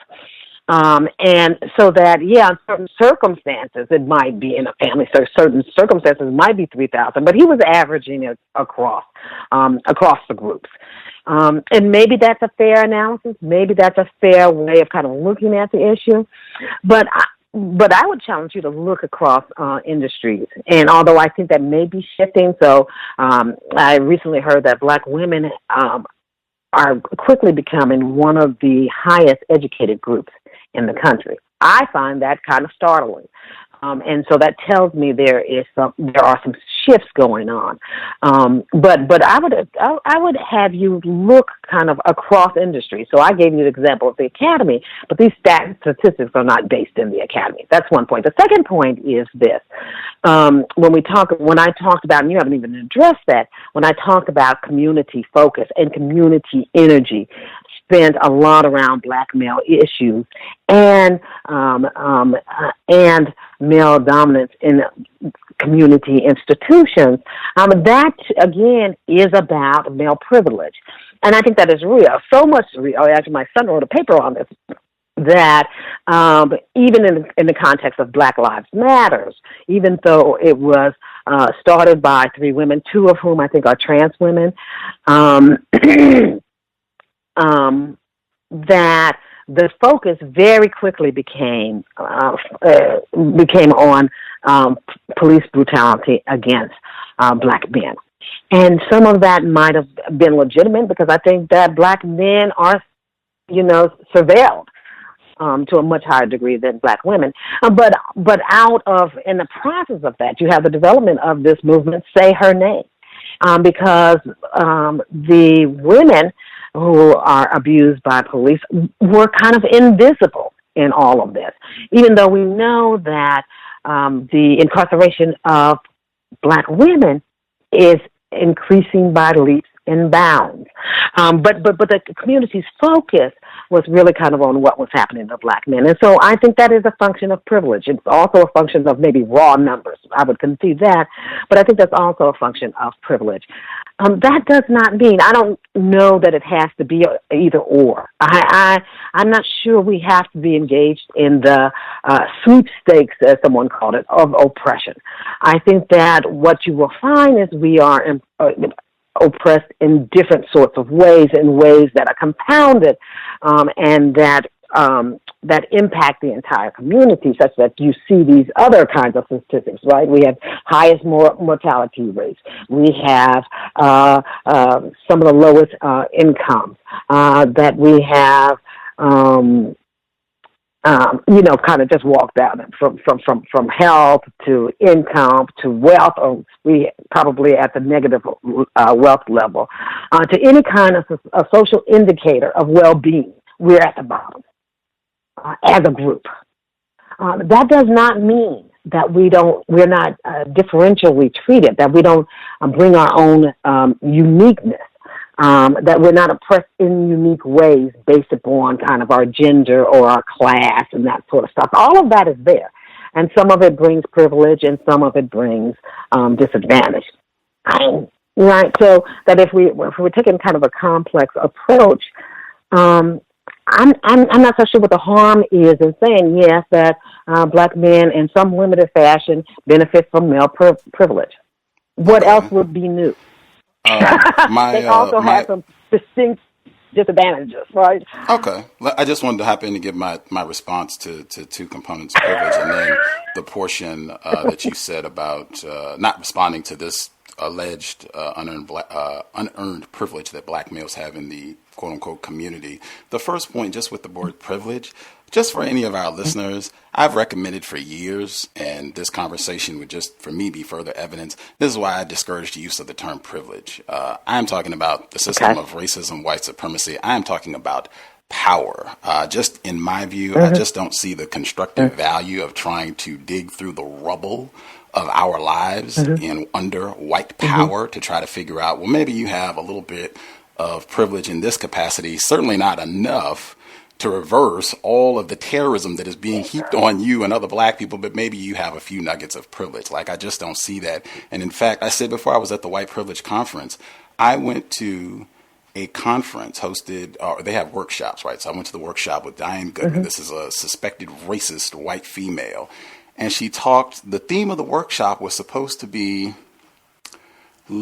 finding ways of working against your privilege. And she wanted everybody in the workshop to list different forms of privilege that they had. And I mean, it got to the point, in my view, if we're supposed to be here to talk about white supremacy, which is what the founder of the conference said explicitly, and now we're here and we're talking about, well, I'm 6 feet tall and you're 5 feet tall, so I'm a foot taller than you, so I have height privilege, and you are 45 and I'm 25, so I have age privilege. I mean, I have 5 shirts and you have 2 shirts. I have that's kind of where this has gotten. And I'm like, this is absolute folly. I was led to believe we were addressing white power and white supremacy, not picking out little bits of ways where maybe I have a slight advantage. Again, nothing in comparison to white supremacy. That's one. The second point, when you talked about that's another term that I don't use. If you have a community, you cannot be under subjugation and have a quote unquote community, where you talked about black males specifically, their issues being addressed. And I've heard that a lot with regards to Black Lives Matter and people saying that people do not address issues like Daniel Holtzclaw, when he was former enforcement official, when he was raping exclusively black females in Oklahoma. I heard it with that case specifically, that this is an example where black males get all this attention. This happened. He was arrested in August of 2014, which was the exact same time that the crisis erupted in Ferguson. So you have all this attention on Michael Brown and zero, basically, on Daniel Holtzclaw in Ferguson. I would submit that that's true. In my view, that is not an illustration of black male privilege, because the vast majority of black males who have a problem with law enforcement or any other aspect of racism are not going to get any coverage, as is the case with most black females. It just happened to be this incident with Michael Brown that got a lot of attention. And if it's a police incident, these explosive little dramas that people watch and become all fascinated with, I think just the dash cam video, or if it isn't, and you have a riot and that sort of thing, it can become attention getting for a while. But these episodes, as you stated in your report, I can just read what you said from Progressive Black Masculinities. It shouldn't be surprising that this happens a lot with black males, because it's disproportionately black males that this sort of thing is happening to. This is your own work in Progressive Masculinities. You write, common sense explanations suggested that a complex array of social factors such as poverty, racism, the war on drugs, changed penal policies, and culturally specific behavior patterns gave rise to the mass incarceration of black men. Although various analyses weighted a host of factors, to the extent there was a focus on black and brown men, many studies suggested that racism played a part. Black women, however, are also subject to some of these same conditions, including racism and poverty. But though black women are experiencing rising levels of incarceration, their numbers do not begin to compare to those of black men. I just admit it's more likely that this sort of thing is going to happen with a black male. But my question that I wanted to ask, how is the interrogation of alleged unearned black male privilege, how is that going to help us permanently neutralize white power racism? I think that's an excellent question, because I don't think you can do one without the others. So that what I would simply say to you is male supremacy is real. Look around the world. Male supremacy is real. White supremacy is real. Male supremacy is real. Elite power and supremacy is real. Those things are real.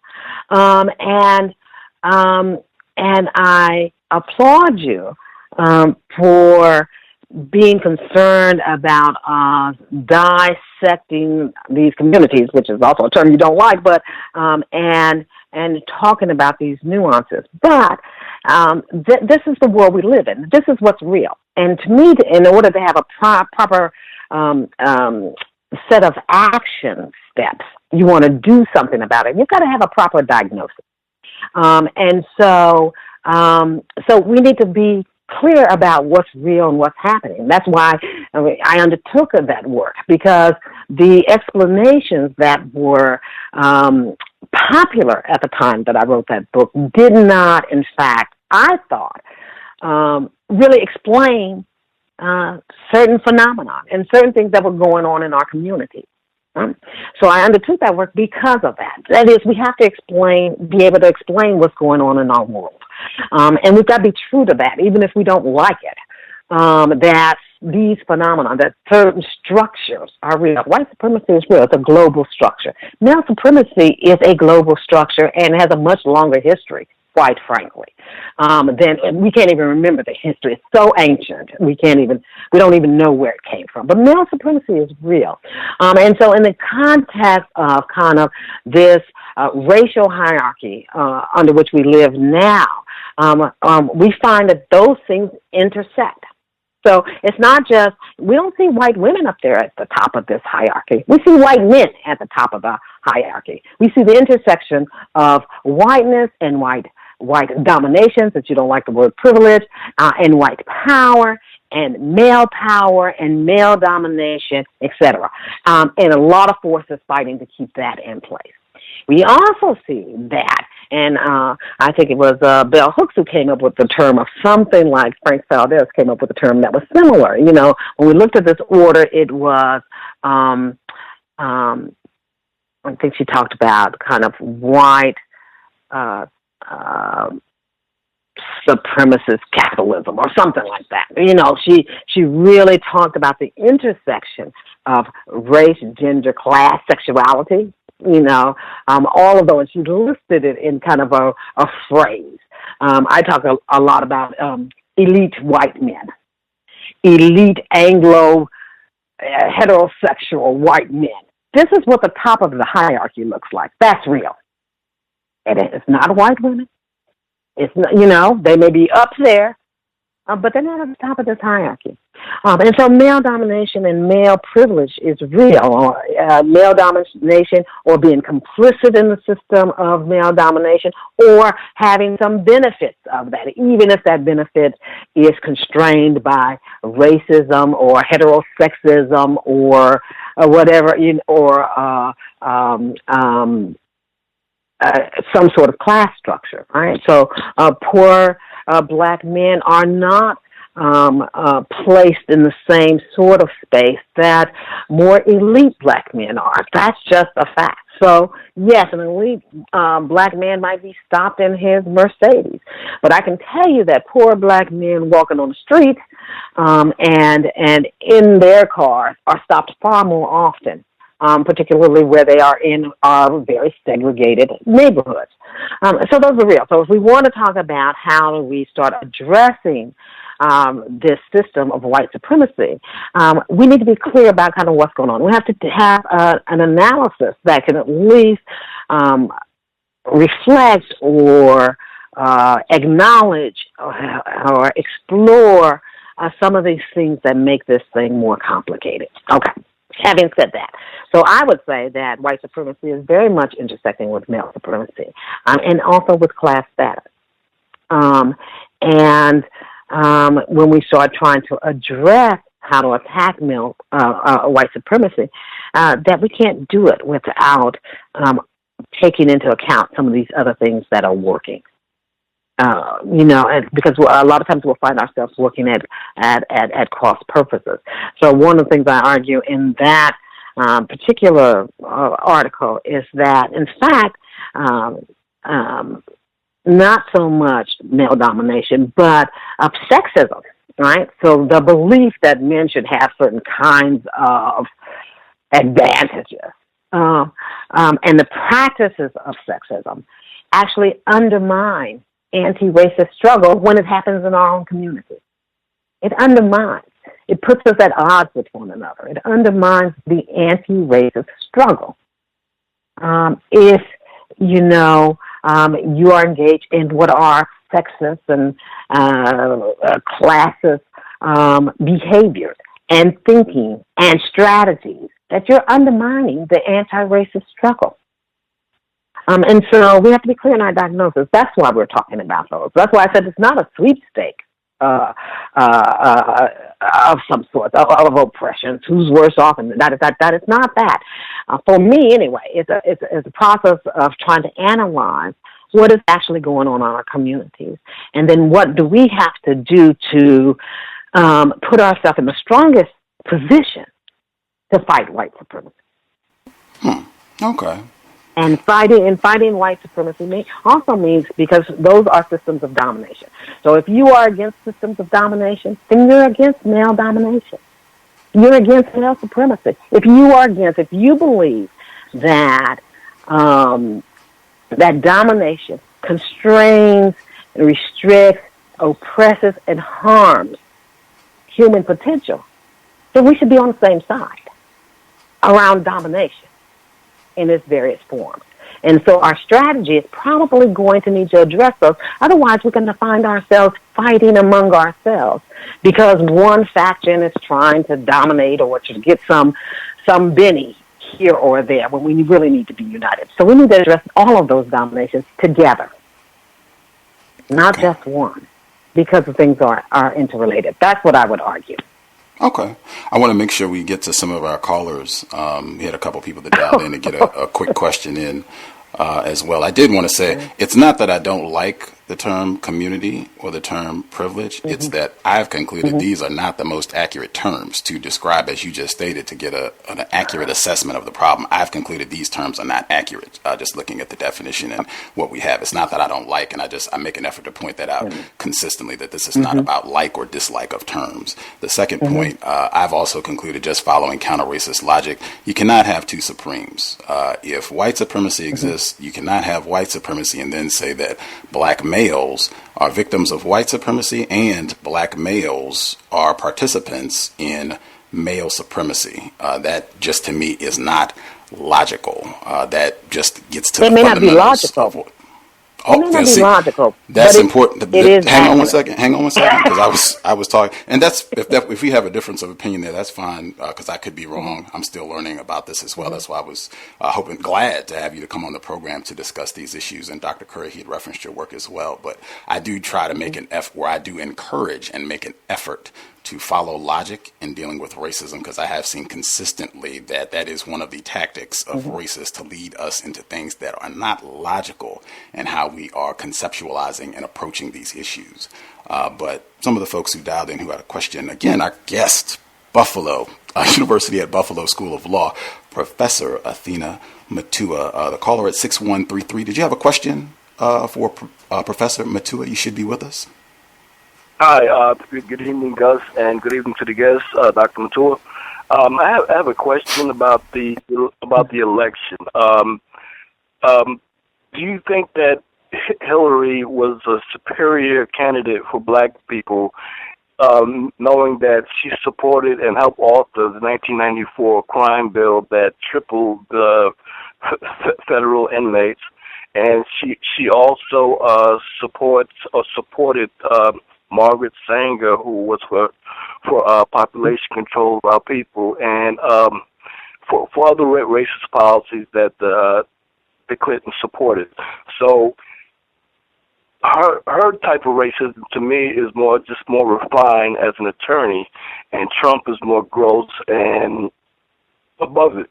So who do you think would have been a better candidate for us in this election?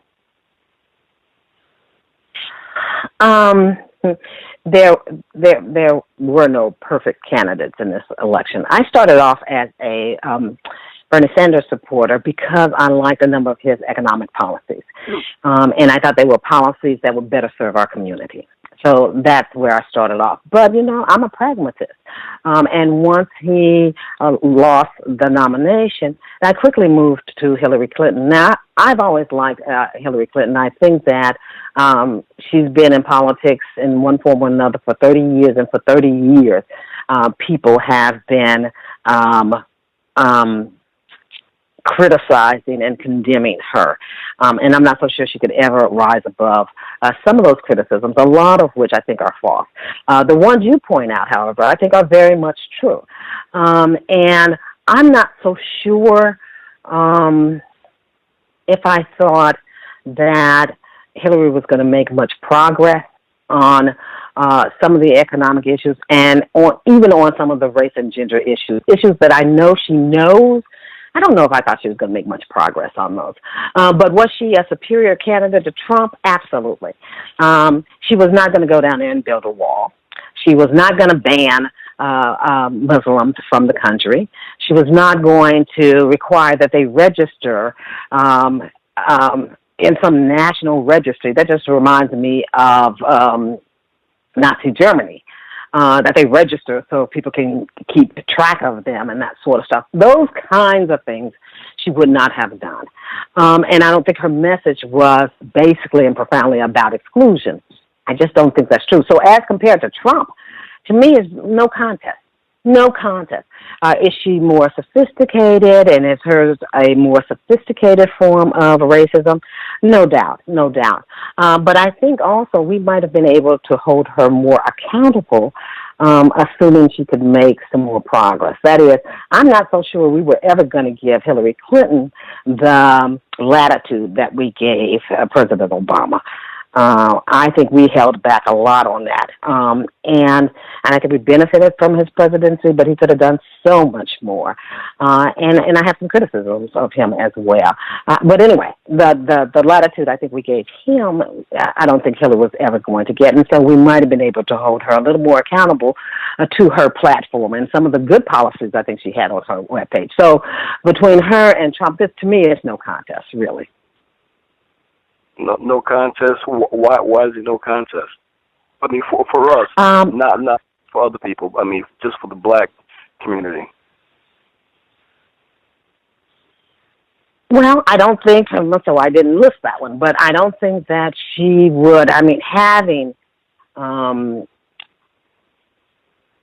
signed on to President Bill Clinton's crime bill and that sort of thing, having kind of agreed with it at the time. I don't think that she would do that during her presidency. In fact, I think she was committed to. So, for instance, with regard to Donald Trump, she would not be talking about reinstituting some sort of stop and frisk policy as a kind of national policy. That would not happen. The stop and frisk policy has been very detrimental because we have the highest amount of kind of some people call it an occupation. We have a lot of police engagement in our communities.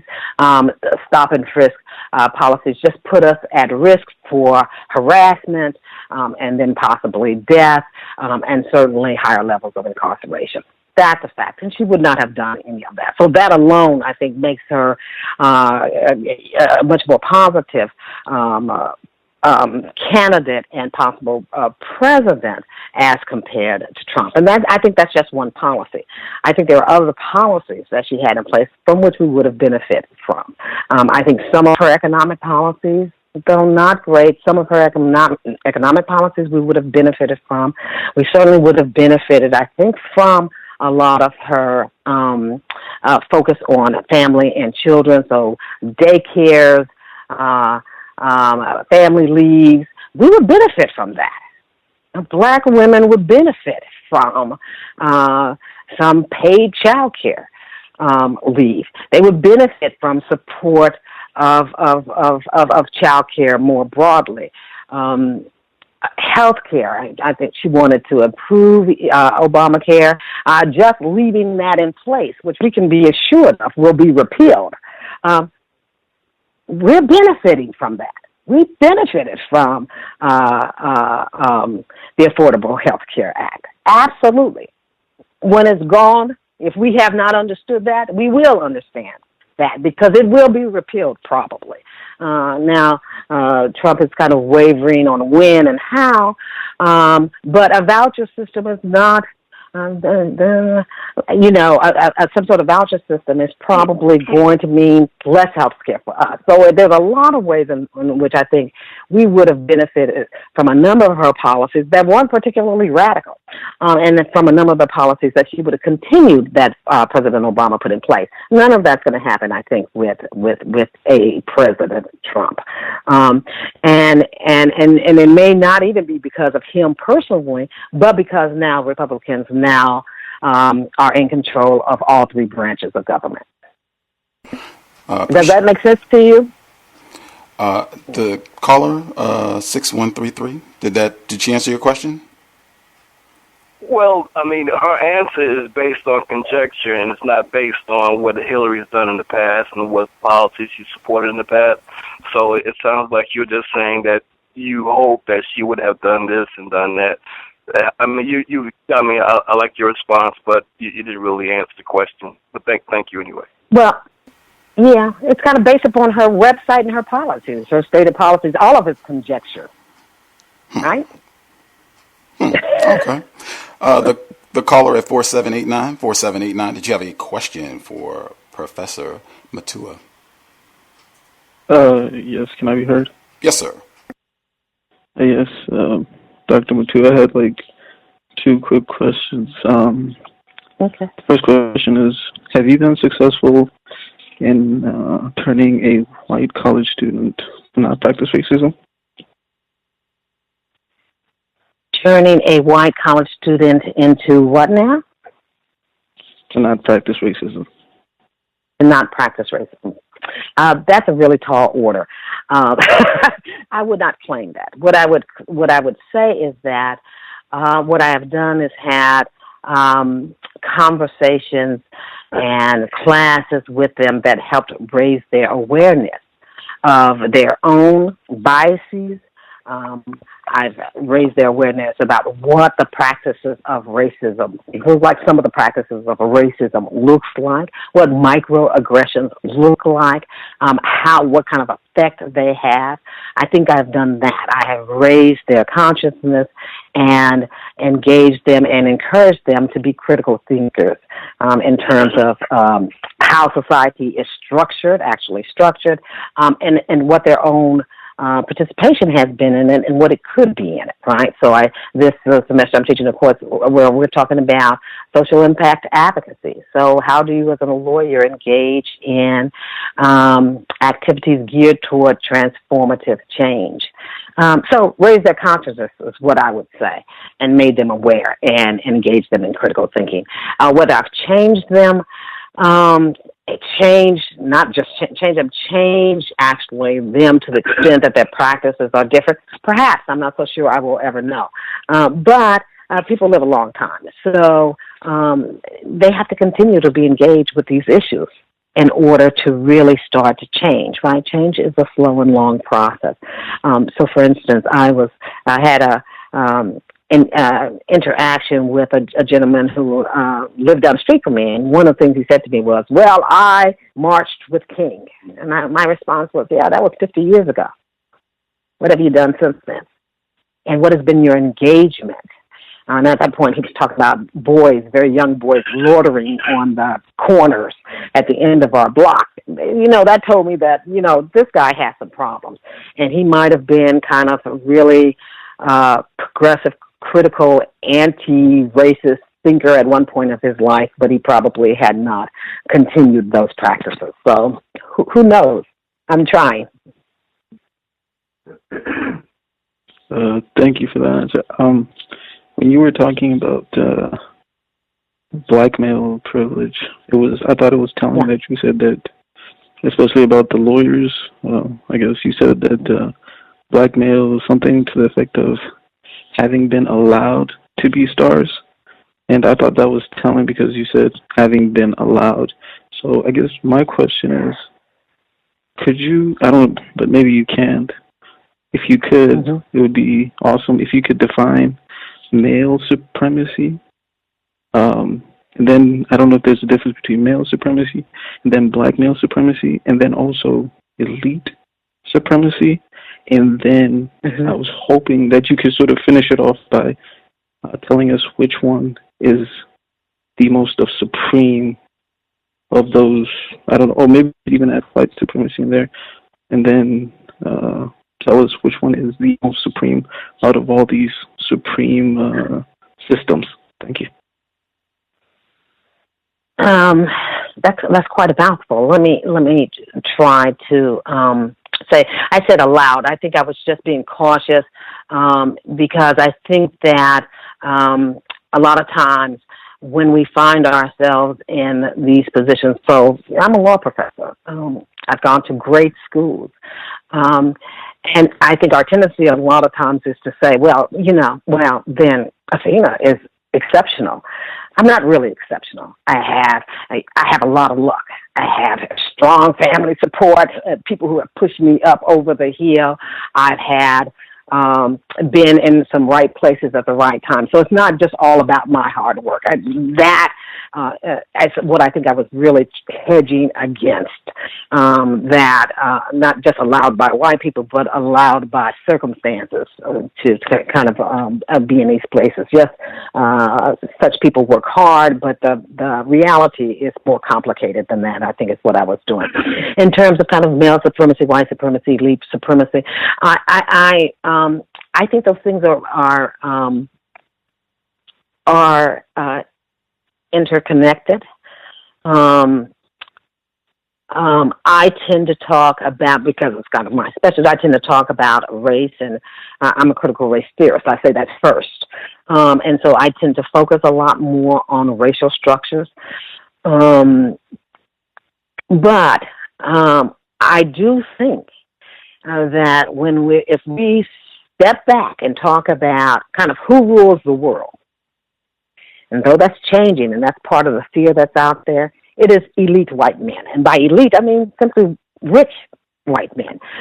Rich, wealthy, and men who are in control of, white men who are in control of huge institutions that have lots of resources. These are the people who are in decision-making positions more pervasively than anyone else. So I would say kind of elite white men. And so that is a thing, and that really is a statement of the intersection of race, white supremacy, male supremacy, and wealth, and control of institutions. So I'm not sure one is more dominant than the other. I think they have different histories. So when we talk about kind of male domination and male supremacy, and we talk about patriarchy predates the rise of Europe. Has a very ancient history. In some ways, it's more acceptable, even still, to be, it's more acceptable, at least at the level of the superficial, to be sexist than it is to be racist, right? People are more offended if you call them racist than if you call them sexist. I just think those are realities of the world that we live in. The world that we live in is kind of complex. It is not simple. It's not often either or. It's a lot of times and this, and this, and this in equal measure. So I guess I would leave it there. I don't know if that's a direct answer to your question, because you really want me to establish a hierarchy of dominations. And I think in real life, from at least where I sit, and I could well be wrong, all of those things are interacting all the time. So, up there. Does that get at your question? Sorry? Go ahead, sir. I'm Hello? sorry. Oh, no, I was just going to say, no, I guess my question was just like, I mean, it's very simple. Like, I mean, I guess I understand what you're saying, but that they intersect. But which one is more supreme? I feel like you can't have, supreme is a very strong word. It means that you are on top. It means that you are more powerful, that you are more dominant. So you cannot have multiple supremes. It just sounds, it doesn't make any sense to my mind.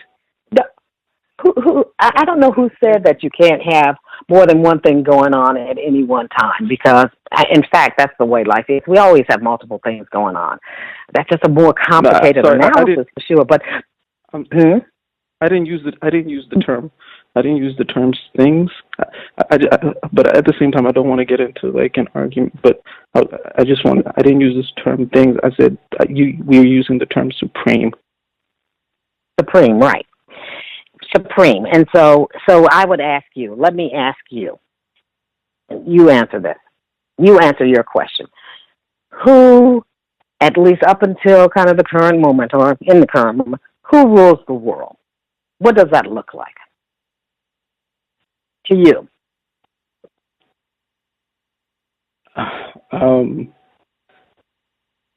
So like one thing that I'm very cautious of is when I ask like a very simple question that somebody asks me a question by redirecting it. I feel like you could just answer my question and then we could change the subject to me. But I was sort of asking you the question about supremacy and what is. But at the same time, I don't want to get into an argument. You can just not answer it. That's fine. Thank you. Right on. I tried to answer. Mm-hmm. We had one final person. They wrote in. They said they are not in a position where they can speak over the line, but they have been listening. Their two quick questions were, number one, where does Professor Mutua think the narrative of white women being allies of black women or black people come from? And how did we, black people, end up buying into that narrative? That's question one. I think it's a fair enough question. Do we? So one way to get at that would be: do we have any allies? And I would say we have allies to degrees, and our allies share some of our concerns and part of our agenda, but they also have their own agendas. And so one could say that we have no allies at all. So another group would be white liberals. Are white liberals our allies? In some ways, I think they are. I think there are a lot of white liberals who are sympathetic to an anti-racist agenda. They are sympathetic to, let me leave that. And so they are allies to a degree. Where they come out with this kind of sympathetic and willing to work on behalf of an anti-racist agenda and notions of white supremacy, their own kind of situation, it's hard to tell. But I do think they are allies. I think that white women at moments have been, not many, but have been allies. That is, that they have been more willing to consider sharing the resources and relating to others in humane and decent ways. I think that's real. And so I think they are allies to some degree or another. What about other groups? I think the situation is the same. We share some common interest. And I think it's necessary to have allies and to cultivate those allies and to set some common agendas. So it's a narrative, sure. But I also think there's some reality there that we find that maybe not white women writ large, but certainly there are white women who are allies. I think white feminists in some ways have been allies to some degree or another. So that's how I would answer that question. Otherwise, the answer could be we have no allies because you're always going to have different groups that have slightly different agendas. Okay. Her last question, she says, earlier you spoke about 98+% of black females who voted for Hillary Clinton. What does she read into the fact that Clinton did not thank those same black females who voted for her so heavily, yet she thanked everyone else? That's interesting. These are tougher questions. These are tough questions. Yeah, I don't know exactly what to make of that. Because she was clearly aware early on that she had a lot of black support, and that she had a lot of black women's support, and that she was in fact engaged. And she has always engaged. So I'm a Delta. She was at the Delta Convention, Centennial Convention a couple of years ago and spoke, I think, in really interesting ways and was very much aware of the issues. That's why I don't doubt that she knows the issues. The question was what she was going to be able to do about them and whether she was committed to doing something about the issues that we might think are important.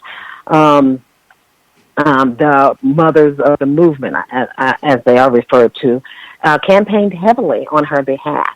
And so she was certainly aware that she had a lot of support early on from the black community and black women in particular. That she didn't acknowledge that's just sad. And maybe not surprising. I have to think about it, but just sad. What else can we say? Mm-hmm. To be expected. We had yeah, maybe not surprising, right? But skank. That's what I was saying. I will use your term. Oh my goodness! Don't quote me on that. But I said it. Okay, fair enough. Mm-hmm. The person we had a lollygagger. The person that called in from a block number. Did you have a final question for Professor Mutua? Can I be heard? Yes, sir. Lollygagger. I called in late. Oh, sorry about that. I just wanted to thank your guests for coming on because it's definitely intriguing to hear you guys discuss these issues. It's giving me a lot to think about. Because at one point when you were talking, I didn't think you were making much sense when you were talking about black male privilege and whatnot. But Just hearing you guys go back and forth, and Gus actually saying that he didn't feel like he might not be making any sense himself. It's just I think that kind of switched my thinking that we do need to think more on some of these issues. So just thank you for coming on and making me think a little bit more than I had expected. And that's pretty much it. Oh, thank you. Thank you. I appreciate that. Grand. Before we let you enjoy the rest of your evening, do you remember Lennon Lacey, Professor Mutua? No, I'm not so sure I do. Name sounds familiar, but cue me in. The black male in North Carolina in 2014, he was found hanging from a tree suspiciously. This was the same month that Michael Brown was shot, August. Lots of things happened that month, August of 2000. Yeah, lots of stuff. Yes, I do remember that. They were just doing the... and there was lots of anniversaries this past summer, and that was one that they were reminding and blah, blah, blah, all that other stuff. I was just trying to ask people because a lot of people had even forgot it. It passed. So many things happened that people had kind of forgotten. That one just kind of got lost in the shuffle. It has been a pleasure having you on the program. Folks can check out some of the reports that we discussed this evening. Progressive Black Masculinities, a collection Professor Mutua edited and contributed, wrote the introduction, and has the first chapter in the series talking about some of the issues that we discussed this evening. You can go to her faculty page at University at Buffalo and see some of her other work and issues that she regularly studies. Thank you so much for hanging out on the program. Was glad we were able to follow up on another one of Dr. Curry's reference points from his earlier visit. We really appreciate you sharing with us. We'll continue to think about these issues, and hopefully we can have you back on the program down the road. Thank you very much. It was a lot of fun. I appreciated it. For sure. Lots of regard for black mothers. So take care of the family and yourself. Keep up the outstanding work. Thank you. For sure. Good evening, Professor Mutua. Good evening. Bye-bye. Good evening. Context of White Supremacy.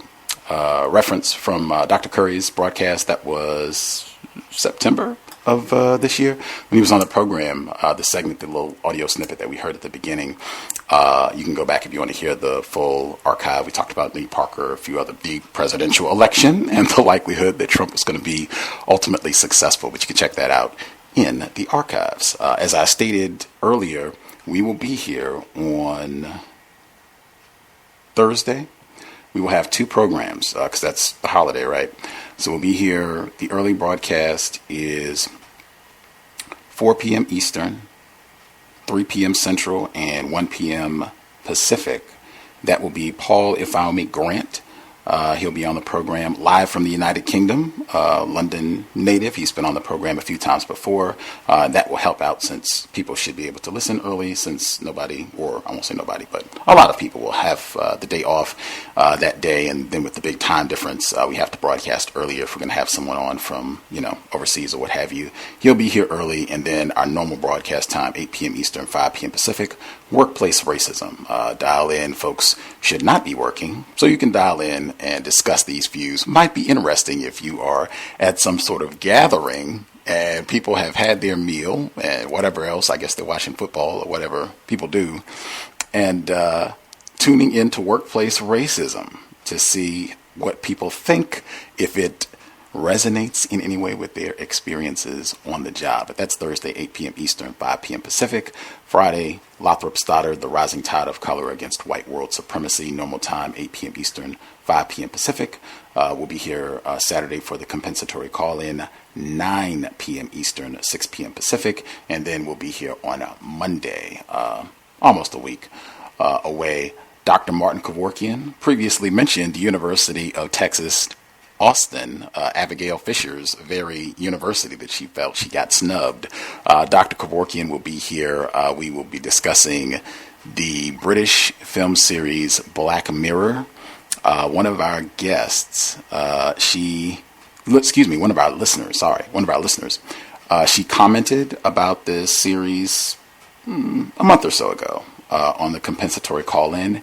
I think she was specifically talking about one of the episodes where a white woman, this series is sci-fi, right? It's like the Twilight Zone. So this white woman, the white woman from The Help specifically, I'll give you her exact name Monday when we discuss all this, but the white woman from The Help, the like explicitly racist white woman who was trying to keep her black help from using her toilet, that white woman specifically is the main character, and she is everyone is obsessed with social media, and so your job, everything, your housing is about social media and your status on social media. And so it's this white woman, her tale of tragedy, where she gets all of these downgrades and loses her status on social media, and it ruins her whole life. But the interesting component is that pretty much all of the people that are responsible for her loss of social media status are black people.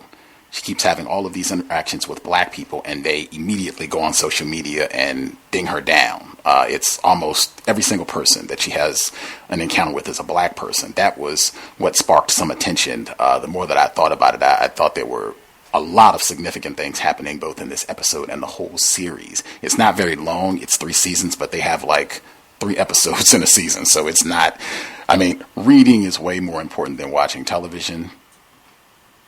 But it's not a whole lot of viewing, and I think to me, it's very flagrant. A lot of these episodes are directly about racism, white supremacy, explicit, right? That's a central part of the plot. But Dr. Kevorkian will be here next Monday to discuss the series. I think it got picked up by Netflix in season 3, so I think it might be gaining popularity.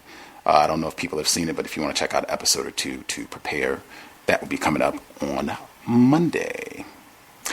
With that, folks had anything they wanted to get in before we get ready to wrap up, we can make time for that. Dr. Curry, thank you for the reference. He contributed a few questions that I got in as well as we progressed with the program. If he was listening, right on. Dr. Curry can drop a lot about his thoughts on the exchange, since his name did get mentioned a few times. He might even have been listening live. Right on. Next, let's see. I mentioned Lennon Lacey. I have heard that presentation before about the disproportionate amount of coverage in terms of black male victims in comparison to black female victims. I think we talked about that quite a bit back in the summer of 2014 around very issue that was brought up today. Daniel Holtzclaw, convicted rapist, former enforcement officer in Oklahoma, and the very small amount of attention that case got in comparison to Michael Brown, Eric Garner, things that were happening at the same time, at the same year. And I just submit the same thing that I said back then, the same thing I said on the program today. The vast majority of black victims, regardless, black males, black females, you're not going to get a lot of attention. I think that's very clear. In terms of what happens in the system of white supremacy, the vast majority of black people, whether it's an incident with enforcement officers or a banking problem, being denied a loan, or discrimination, what they call discrimination on the job, or anything else, the vast majority of these incidents do not become a big deal. And as I stated, earlier, I think with regards to enforcement officers, those type of incidents become a big deal just because that has been popular for a long time to gripe about the police, particularly now when you have the age where it's cell phone video and everything. That can become a great reality series to watch, which, I've submitted consistently. That's about the size of it, really, where people can watch and hashtag and do all that for a week, and just about the same type of thing happens almost predictably, where it's just another black person is killed and nothing is done about it. Black male, black female, disproportionately, this does happen to black males. So if it's a policing incident that gets a lot of attention, just by the numbers, it is more than likely going to be a black male that's getting attention for this. And in my view, that is not an illustration of black male privilege. That's kind of macabre if it is, but just in my view, that I do not assess it in that way, particularly because I don't believe that it's black males that are the ones that are producing that attention. If I thought that black males were able to get on the phone and access domination, the power of domination, to demand that the New York Times and the BBC and Al Jazeera and CNN, NPR get there immediately and cover the incident from their perspective, to the world, then I would say, oh, okay, yeah. If they're able to mobilize, that's not what I see happen at all, just for white-dominated media and or Don Lemon or whomever else to come in and put up pictures of them making a gang sign and scowling at the camera to say that they, we're strong. That's just my view. Some of these are the exact same things that I said back in 2014. And I would also just submit, Dr. Curry, I think he did say when he was on the program that he, as a professor, has come forward with research saying, hey, black males are being, mistreated. I got this new data. I've been a scientist about it. And it is not, yes, let's go promote this. Let's go, take this to the world. And lots of enthusiasm. He said consistently that's not been his experience. Dr. Smith, we just had on the program last week from the University of Utah. He made the point about you've had pretty vocal and justified criticism of what they call hip-hop music by a lot of black male artists for the misogyny and debased contempt commentary on black females. He said a lot of that stuff has a lot of derogatory commentary directed at black males. Where's the assessment of how hip-hop music adversely impacts black males and the way that we think about process black males? Where is that commentary at? And he said that you're going to find comparatively little. I think even, I might not be doing him justice, I think he said he hadn't found any commentary talking about the way that hip-hop degrades black manhood. He said he hadn't found any, and he said that's not even the point. Even if you can find one or two, it's going to pale in comparison to the amount of scholarship on how it impacts black females. The most important point beyond anything, again, I could be wrong. I am still learning, but just in my assessment, this would just be another illustration of the point I've made for a long time. I am not talking about privilege. I'm not talking about white privilege. I'm not talking about black privilege, male privilege, young privilege, attractive privilege. I am talking about white power that trumps everything. Either that's true or it's not. That's not my assessment that you have multiple systems of supremacy. As I stated on the program, that is not logical. My submission would be, if you have those multiple systems, they should not be called supremes. This is not, unless Donna Ross is in the building, we do not have supremes. You have, in my view, it would make logical sense and it would keep down confusion if we don't call these supremes. We just say that we have multiple systems of oppression and come up with a title that adequately explains that. If we say that white supremacy exists, I submit that trumps everything. And I submit that, in my view, I don't see where it makes logical sense to try to dig in a system of white supremacy to see where victims of that system, where they have quote unquote privilege, and particularly, like I said, if we're attaching it to a definition of having access to powers of domination, I just do not see that evidenced, even in the illustrations, the examples that were given. I don't see black males with access to domination where Michael Eric Dyson or Dr. Curry can just, walk on to any Ivy League campus in the world with, and say, hey, I am gonna get tenure up in here. I have unearned male privilege or access to male supremacy, and I'm going to get my cushy spot. I have not heard that. In fact, I think we just had Dr. Smith on the program talking about the trauma and terrorism that black males face in an academic environment. And I still go back to what I said on the program. I think you have such a minute number of black people, male and female, in that academic space anyway. To me, that again is just not representative of unearned black male privilege in a system dominated, where the overall theme to me seems to be unequivocally white power, white supremacy. With regards to the community aspect of it, I think that was touched on also in terms of black males, quote unquote, being in positions of leadership. I've just taken the position, the leaders of black people are white. You might have black people, black males, black females, anyone can be showcased. I think white people can show you better than I can tell you what they do to black leadership. And I will stop there and just, again, I just have not seen, and I could be in error, I'll continue to process and think, I just have not seen where assessing this problem, conceptualizing this problem, where we begin to look at victims of racism and then trying to say that they have, quote unquote, privileges. I just don't see that where that helps us in dissecting this system. I could be in error, I would encourage folks to think about it. Follow the logic. That's what I would state consistently. Follow the logic. Follow the logic. Follow the logic. We are united, independent about how we're going about doing this. But to me, that just doesn't make logical sense. I don't even talk about white people as having privilege, much less talking about black people, male or female, as having privilege. But I could be in error. If any folks have any thoughts they want to get in before we get ready to conclude, feel free. We will not be doing our 3 hours, so be Johnny on the spot. Again, no lollygaggers. If you have any commentary you want to make sure you get in.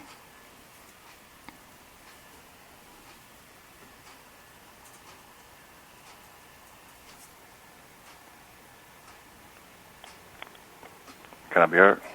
Yes, sir. Yeah, I think I might have been getting a delay or something. I was listening online, so I don't know. When you say lollygaggers, I didn't hear anything, any like announcement of the time or anything like that. So I didn't want to just say that because I don't know if I was getting a delay or not. But yeah, I was thinking I was going to think more on it. Like I agree with some of the things you were saying, but it seems like you don't hear these types of conversations like very often, like the complexity of like how you talk about racism, white supremacy, like or counter racists talk about racism, white supremacy. So you get a lot of like what she was saying, like the point, like things that she was saying. You hear that more often than how you speak. So I don't know. It just made me think like we have to maybe bone up on our understanding of that position that she's taking, so we can maybe bring some clarity to it. Because it was kind of confusing at one, when she was talking about black male privilege. It's like it was kind of like she didn't have the evidence, and even stated that she didn't have concrete evidence, but she thinks that there's black male privilege. So yeah, it was interesting. It was an interesting program. So I did want to ask her a question. Well, I didn't want to ask her because just listening to what she was saying, I didn't know if she would be able to answer it. But what do you make of the contradiction of these white females? I mean, they say that there's misogyny, but at the same time they don't seem to vote their interests. There's a lot of things that they do that contradicts them saying that there's that they're being oppressed. I think white people in general white lies matter. They are extraordinary at deceiving us. I think white women, yes, white people in general, they fight amongst themselves. Yes, white women have been mistreated and denied access to having, the same amount of power as white men at times and places in the system of racism, white supremacy. Even white men fight with other white men about how the plantation is going to be run and who has more power. All of that is true. None of that negates their primary concern and devotion is to the maintenance of global white power. And I think just a lot of times, I think that gets minimized or out and out refuted, where a lot of times, I'm not saying Professor Mutua, but just in general, a lot of times that gets discarded, misrepresented, minimized, or just, they go the exact opposite, that it gets articulated as white male patriarchy, white male supremacy, and white women are articulated as victims or, unwilling accomplices of some sort.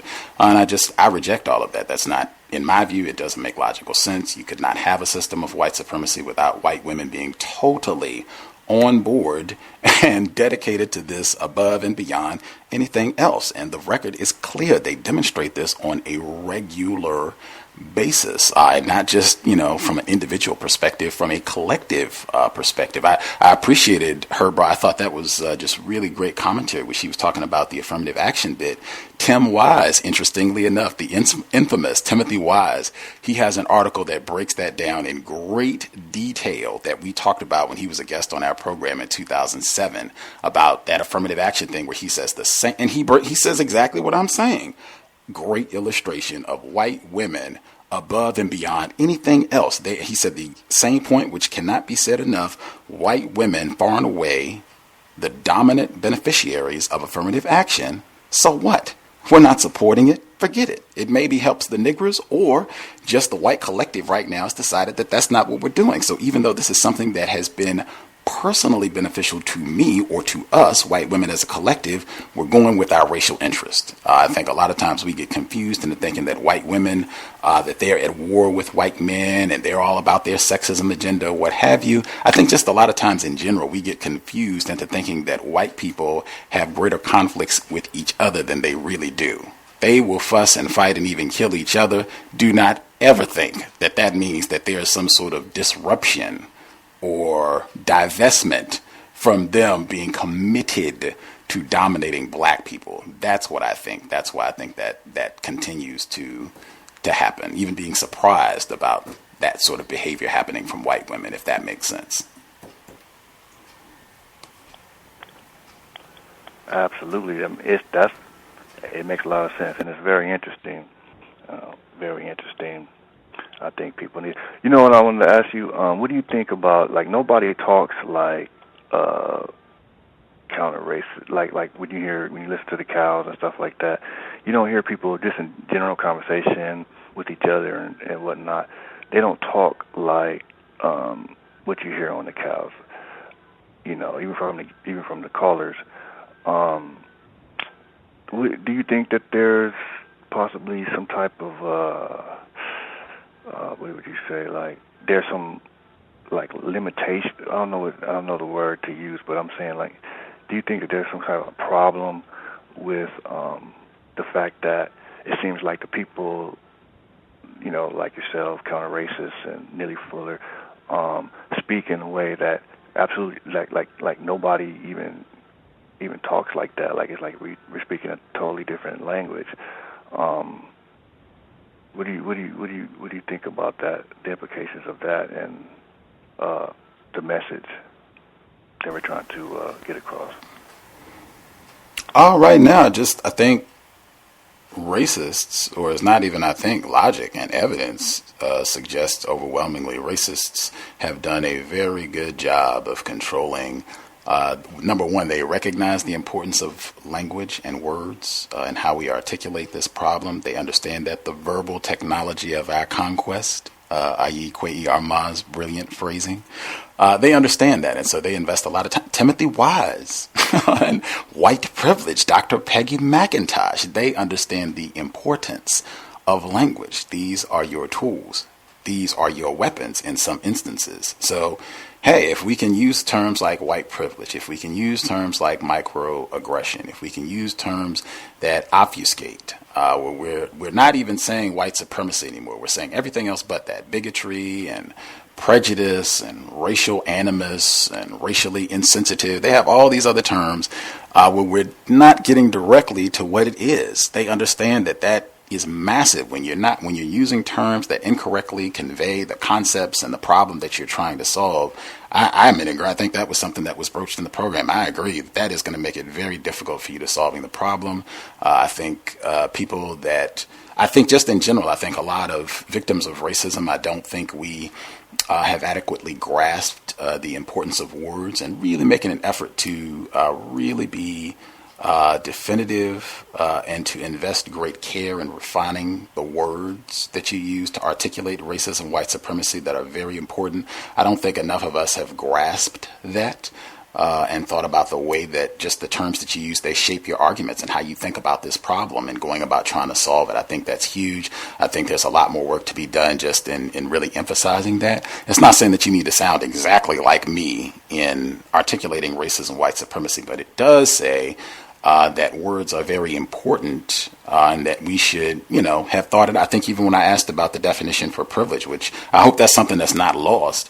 If you ask someone, what do you mean when you say whatever the term is, I'm very cautious about getting an example. If you want to give me an example, that's fine, but we should still get a, what do you mean definition? We should still get that because it can be very challenging, sometimes impossible to move forward with a concept if you don't have a firm definition. If I ask you, what do you mean when you say car and you just point to a Volkswagen, that might make it difficult for me down the road. If I should see something else on four wheels, but it doesn't look like a Volkswagen, I might have difficulty in applying this term moving forward. Make sure you get a firm definition, but that happens a lot where people are using terms and talking about racism where they don't have definitions. People are using terms that are maybe not the most accurate terms to describe this problem. Counter-racism is supposed to be working against that. Obviously, we are failing. So we need to do a lot more work there, really just emphasizing that and why that's important, and just recognizing the power of just the words that are used when we talk about this problem. That I stated consistently,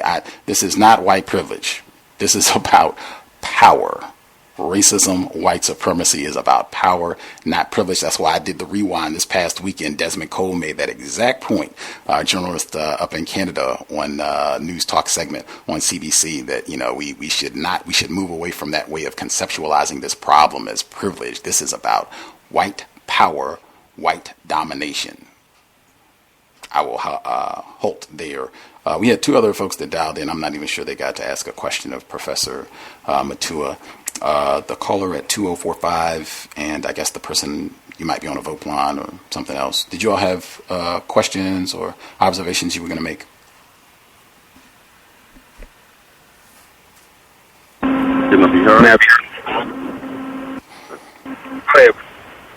I can hear both of you. I guess if you, the caller. I'll wait.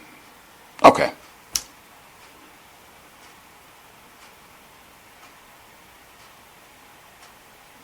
The other caller, I think you have. Yeah, I'm sorry, Gus. Greetings to you, Gus. And thanks, brother, for letting me go. Real quick, I just wanted to sum up what I heard from the guest, Mutua. Is that her name? Mutua. Mutua. I very well spoken. Very somewhat attractive to me. I seen her picture. Very, stand-up-ish, dignified. She has a dignified appearance to me. That makes sense. So, and as I said before, well-spoken, very educated. But I just, listening to the conversation and listening to what she was saying, I disagree with the fact that I do agree that males do get preferable treatment in some aspects, with jobs and just the whole history of we're in a patriarchal society, male dominant society. But it just always goes back to ground zero for me. If there's not a lopsided amount in the population as far as black people, there's just as many males as it is females. Black males die, at a higher rate, incarcerated at a higher rate in a society. To me, logically, in a society where we have privilege, these things wouldn't be happening at such a higher rate to our counterparts, to me.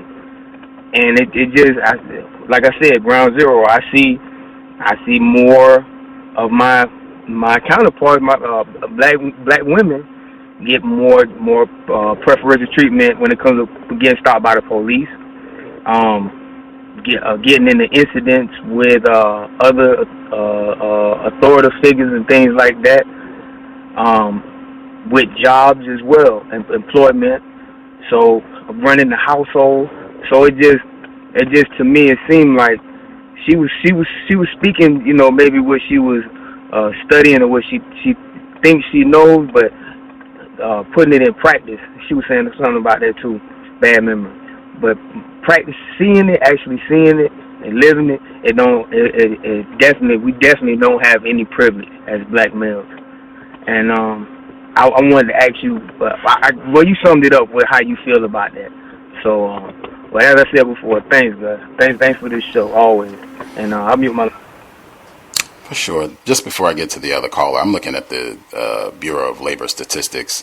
There's a higher rate of black male unemployment than black female unemployment across the board, according to their statistics for men 20 and over in comparison to black females 20 and over.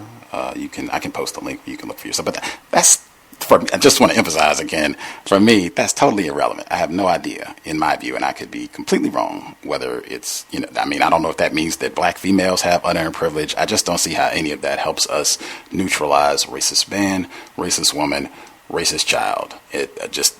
I cannot emphasize enough. At the end of the day, the people that are most responsible for all of this are not black people, male or female. They are whites. All of this should be on them in solving this problem. And again, they can switch it around whenever they want to. Maybe today, black males get more jobs. Maybe tomorrow it's black females. Maybe the next week it's neither one of you. I just think that makes more sense. But again, I could be in error. The caller from 2045, did you have commentary, question, observation?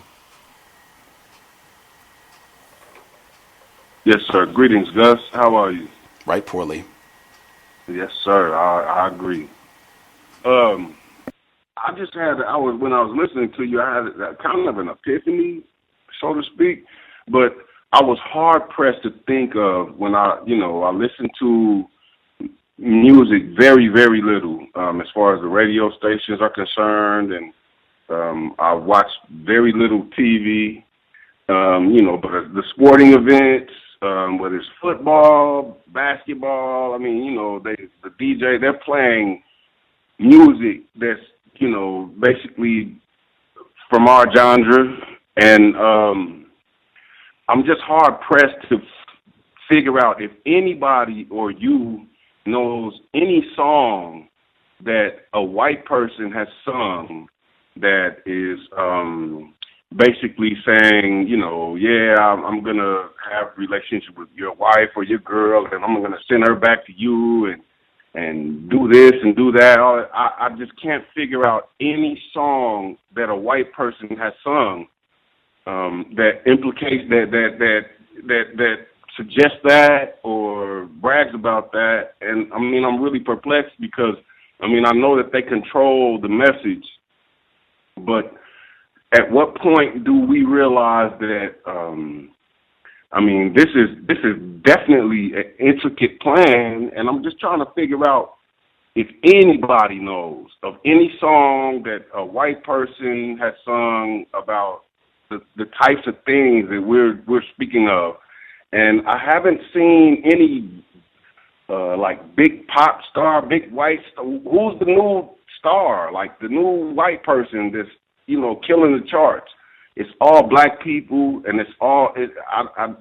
I'm perplexed, man. I just wanted to get your feedback on that.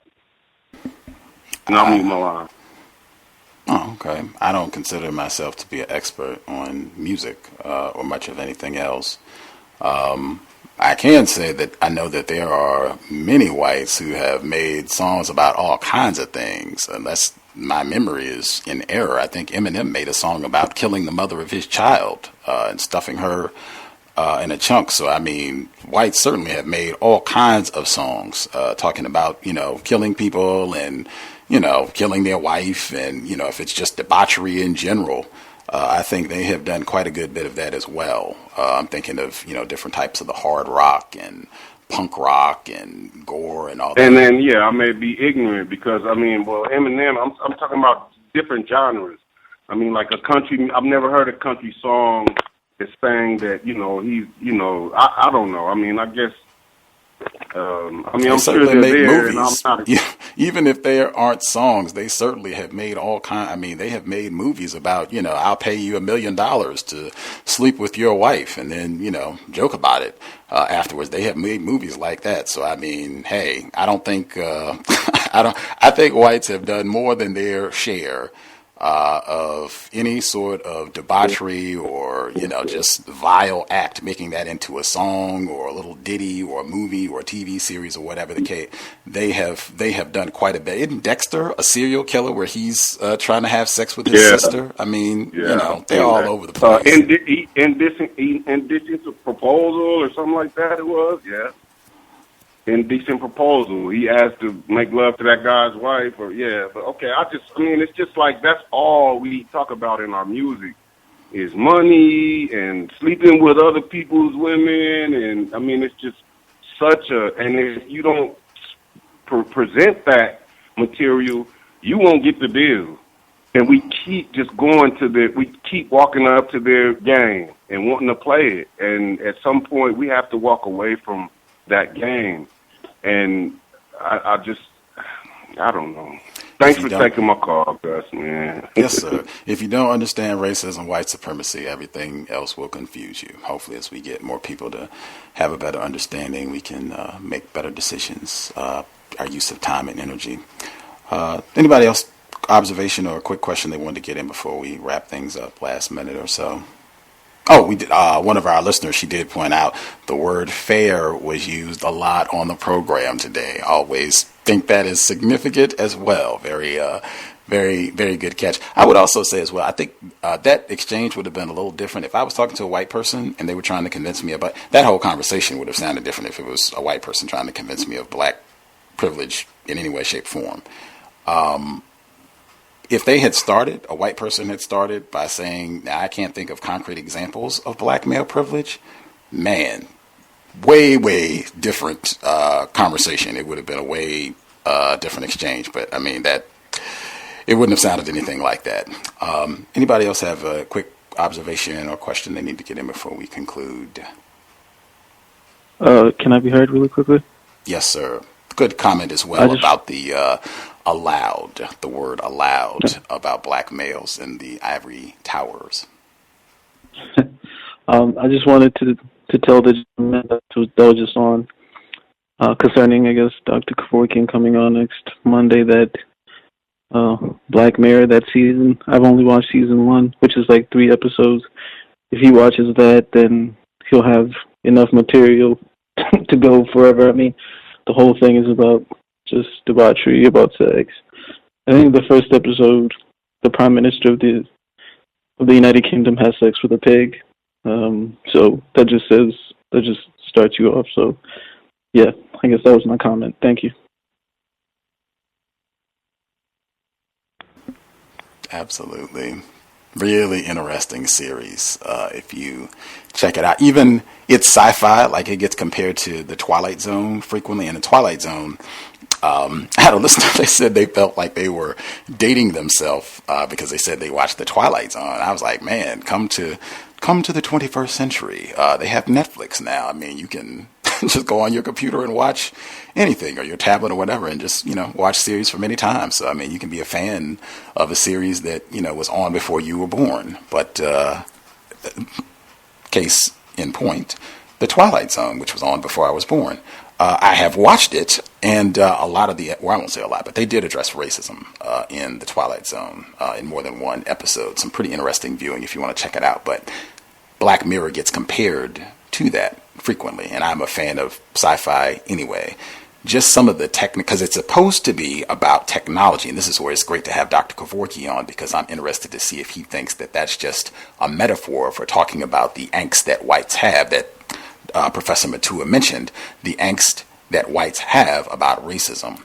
But it's presented as an angst about technology, and not in a Terminator way, in a social media, something that is seen as kind of benign, like just being on Facebook all the time and status updates, and that becoming more perverse. Matter of fact, they have a different episode. This is season 2, where this it's a non-white female. They tell her that everyone has been programmed, and so they just walk around with their cell phones and video record people all day long. And so that's what she goes outside, and it's just the whole town. The people won't talk to her. They just got their cell phones out recording. And so it's the craziest thing. And you have to watch it. It's directly connected to racism, in my opinion, but it just presents a lot of little tidbits like that. Things you wouldn't, I think it's sometimes it's done in such a subtle manner. Like they have a different episode. This is in the first season, where they have a device. It's a really small implant that you can get, and you can get like immediate video replay of your point of view for everything that you see, right? So as you go out and you talk to people and hang out, it's like you have constant seamless recording. That's, you have a hard drive and you can replay it for yourself and watch it, right? Just it'll be just on your like retina, or you can link it and put it on a screen so you can like play back like last night when you were at the club or this morning when you were, I mean, it's crazy. So they have this technology. The guy goes to the airport, right?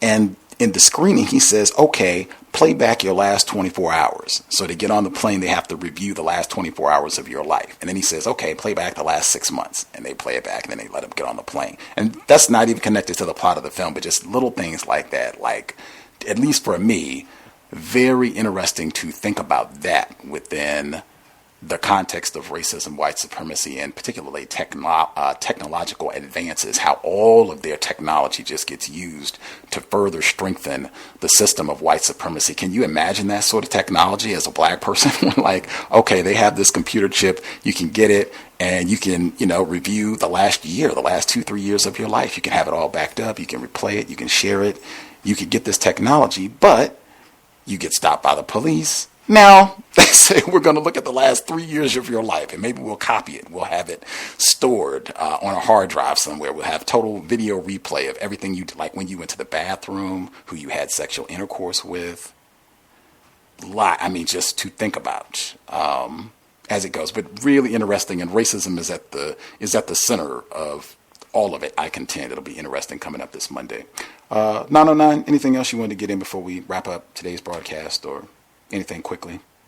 Yeah, I wanted to thank you. I did have something, but before I just want to quickly thank you. I feel sometimes I'll be feeling like you're putting in so much work, and then we keep you a little longer than you wanted to be on. And so I just wanted to say, man, I'm about to be really busy, so I don't know if I'll be able to listen to the cows, but I just wanted to say, man, you're doing an excellent job, man. And some of my observation is that just listening, the dialogue and conversation is going to get more and more confusing, and I just see that the lack of understanding of grammar, logic, is going to be a real problem as we go along.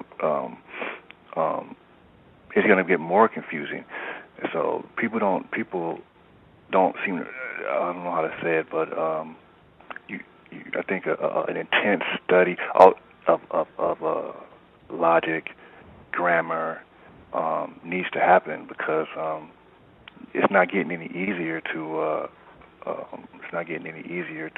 have these conversations. It's only getting more convoluted and illogical. So if we had that type of device where you can, see your last 6 months, which I try to do as far as journaling and stuff like that, we waste a lot of time. And it's not helping us at all. Please believe me, man. Like, one of my observations is just listening to people, man, and it's not coherent. So I just wanted to just make that point. Like, thank you, and I hope people bone up on their time and get their logic understanding down, because I don't see people having a grasp of logic at all.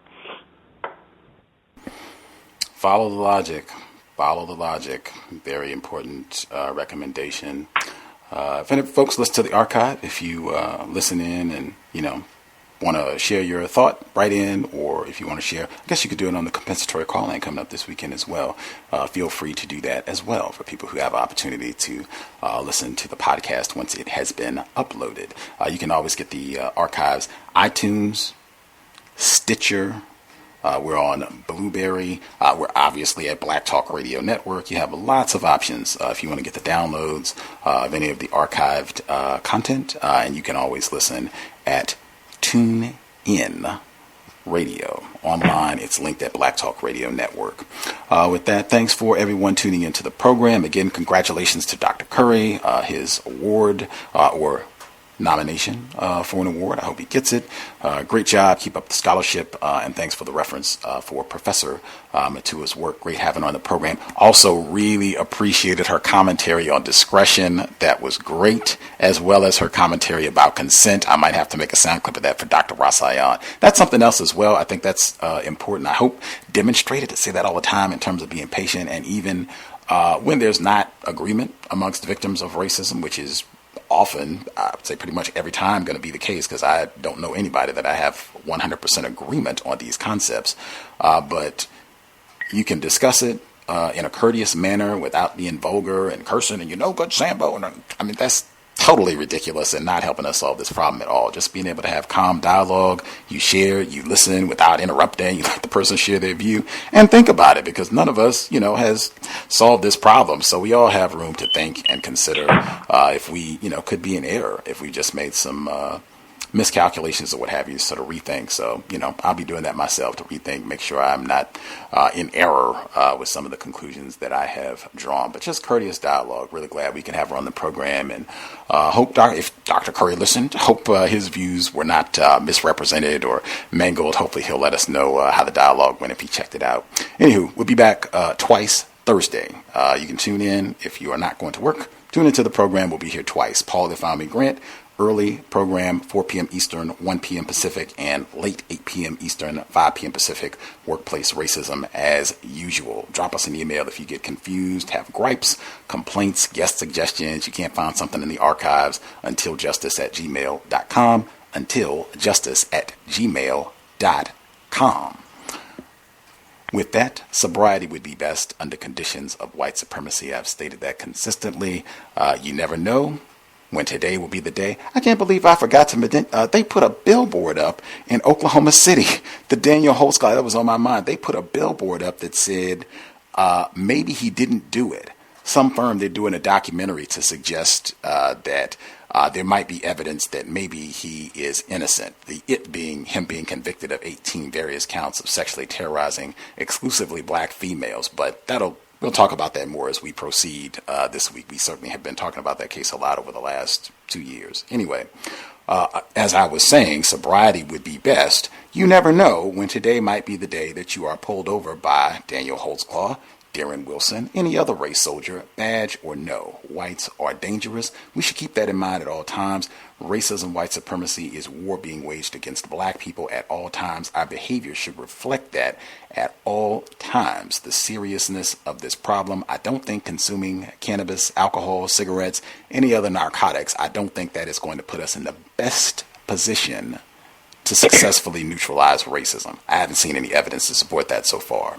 With that, Creator, we ask that you help us remain patient with other black people, victims of white supremacy. We ask that you help us remain patient with ourselves. Remind us to demonstrate the highest levels of black self-respect at all times, in all places, each and every time we are in contact with another black person. It has been time. Replace white supremacy with justice immediately. Context of White Supremacy signing out. Thanks all for tuning in. Nigga, you so brainwashed. I'm a victim, brother. Problem. You're a victim. I'm a victim of 400 years of conditioning. Shut up. The man has programmed my conditioning. Mm-hmm. Even my conditioning has been conditioned.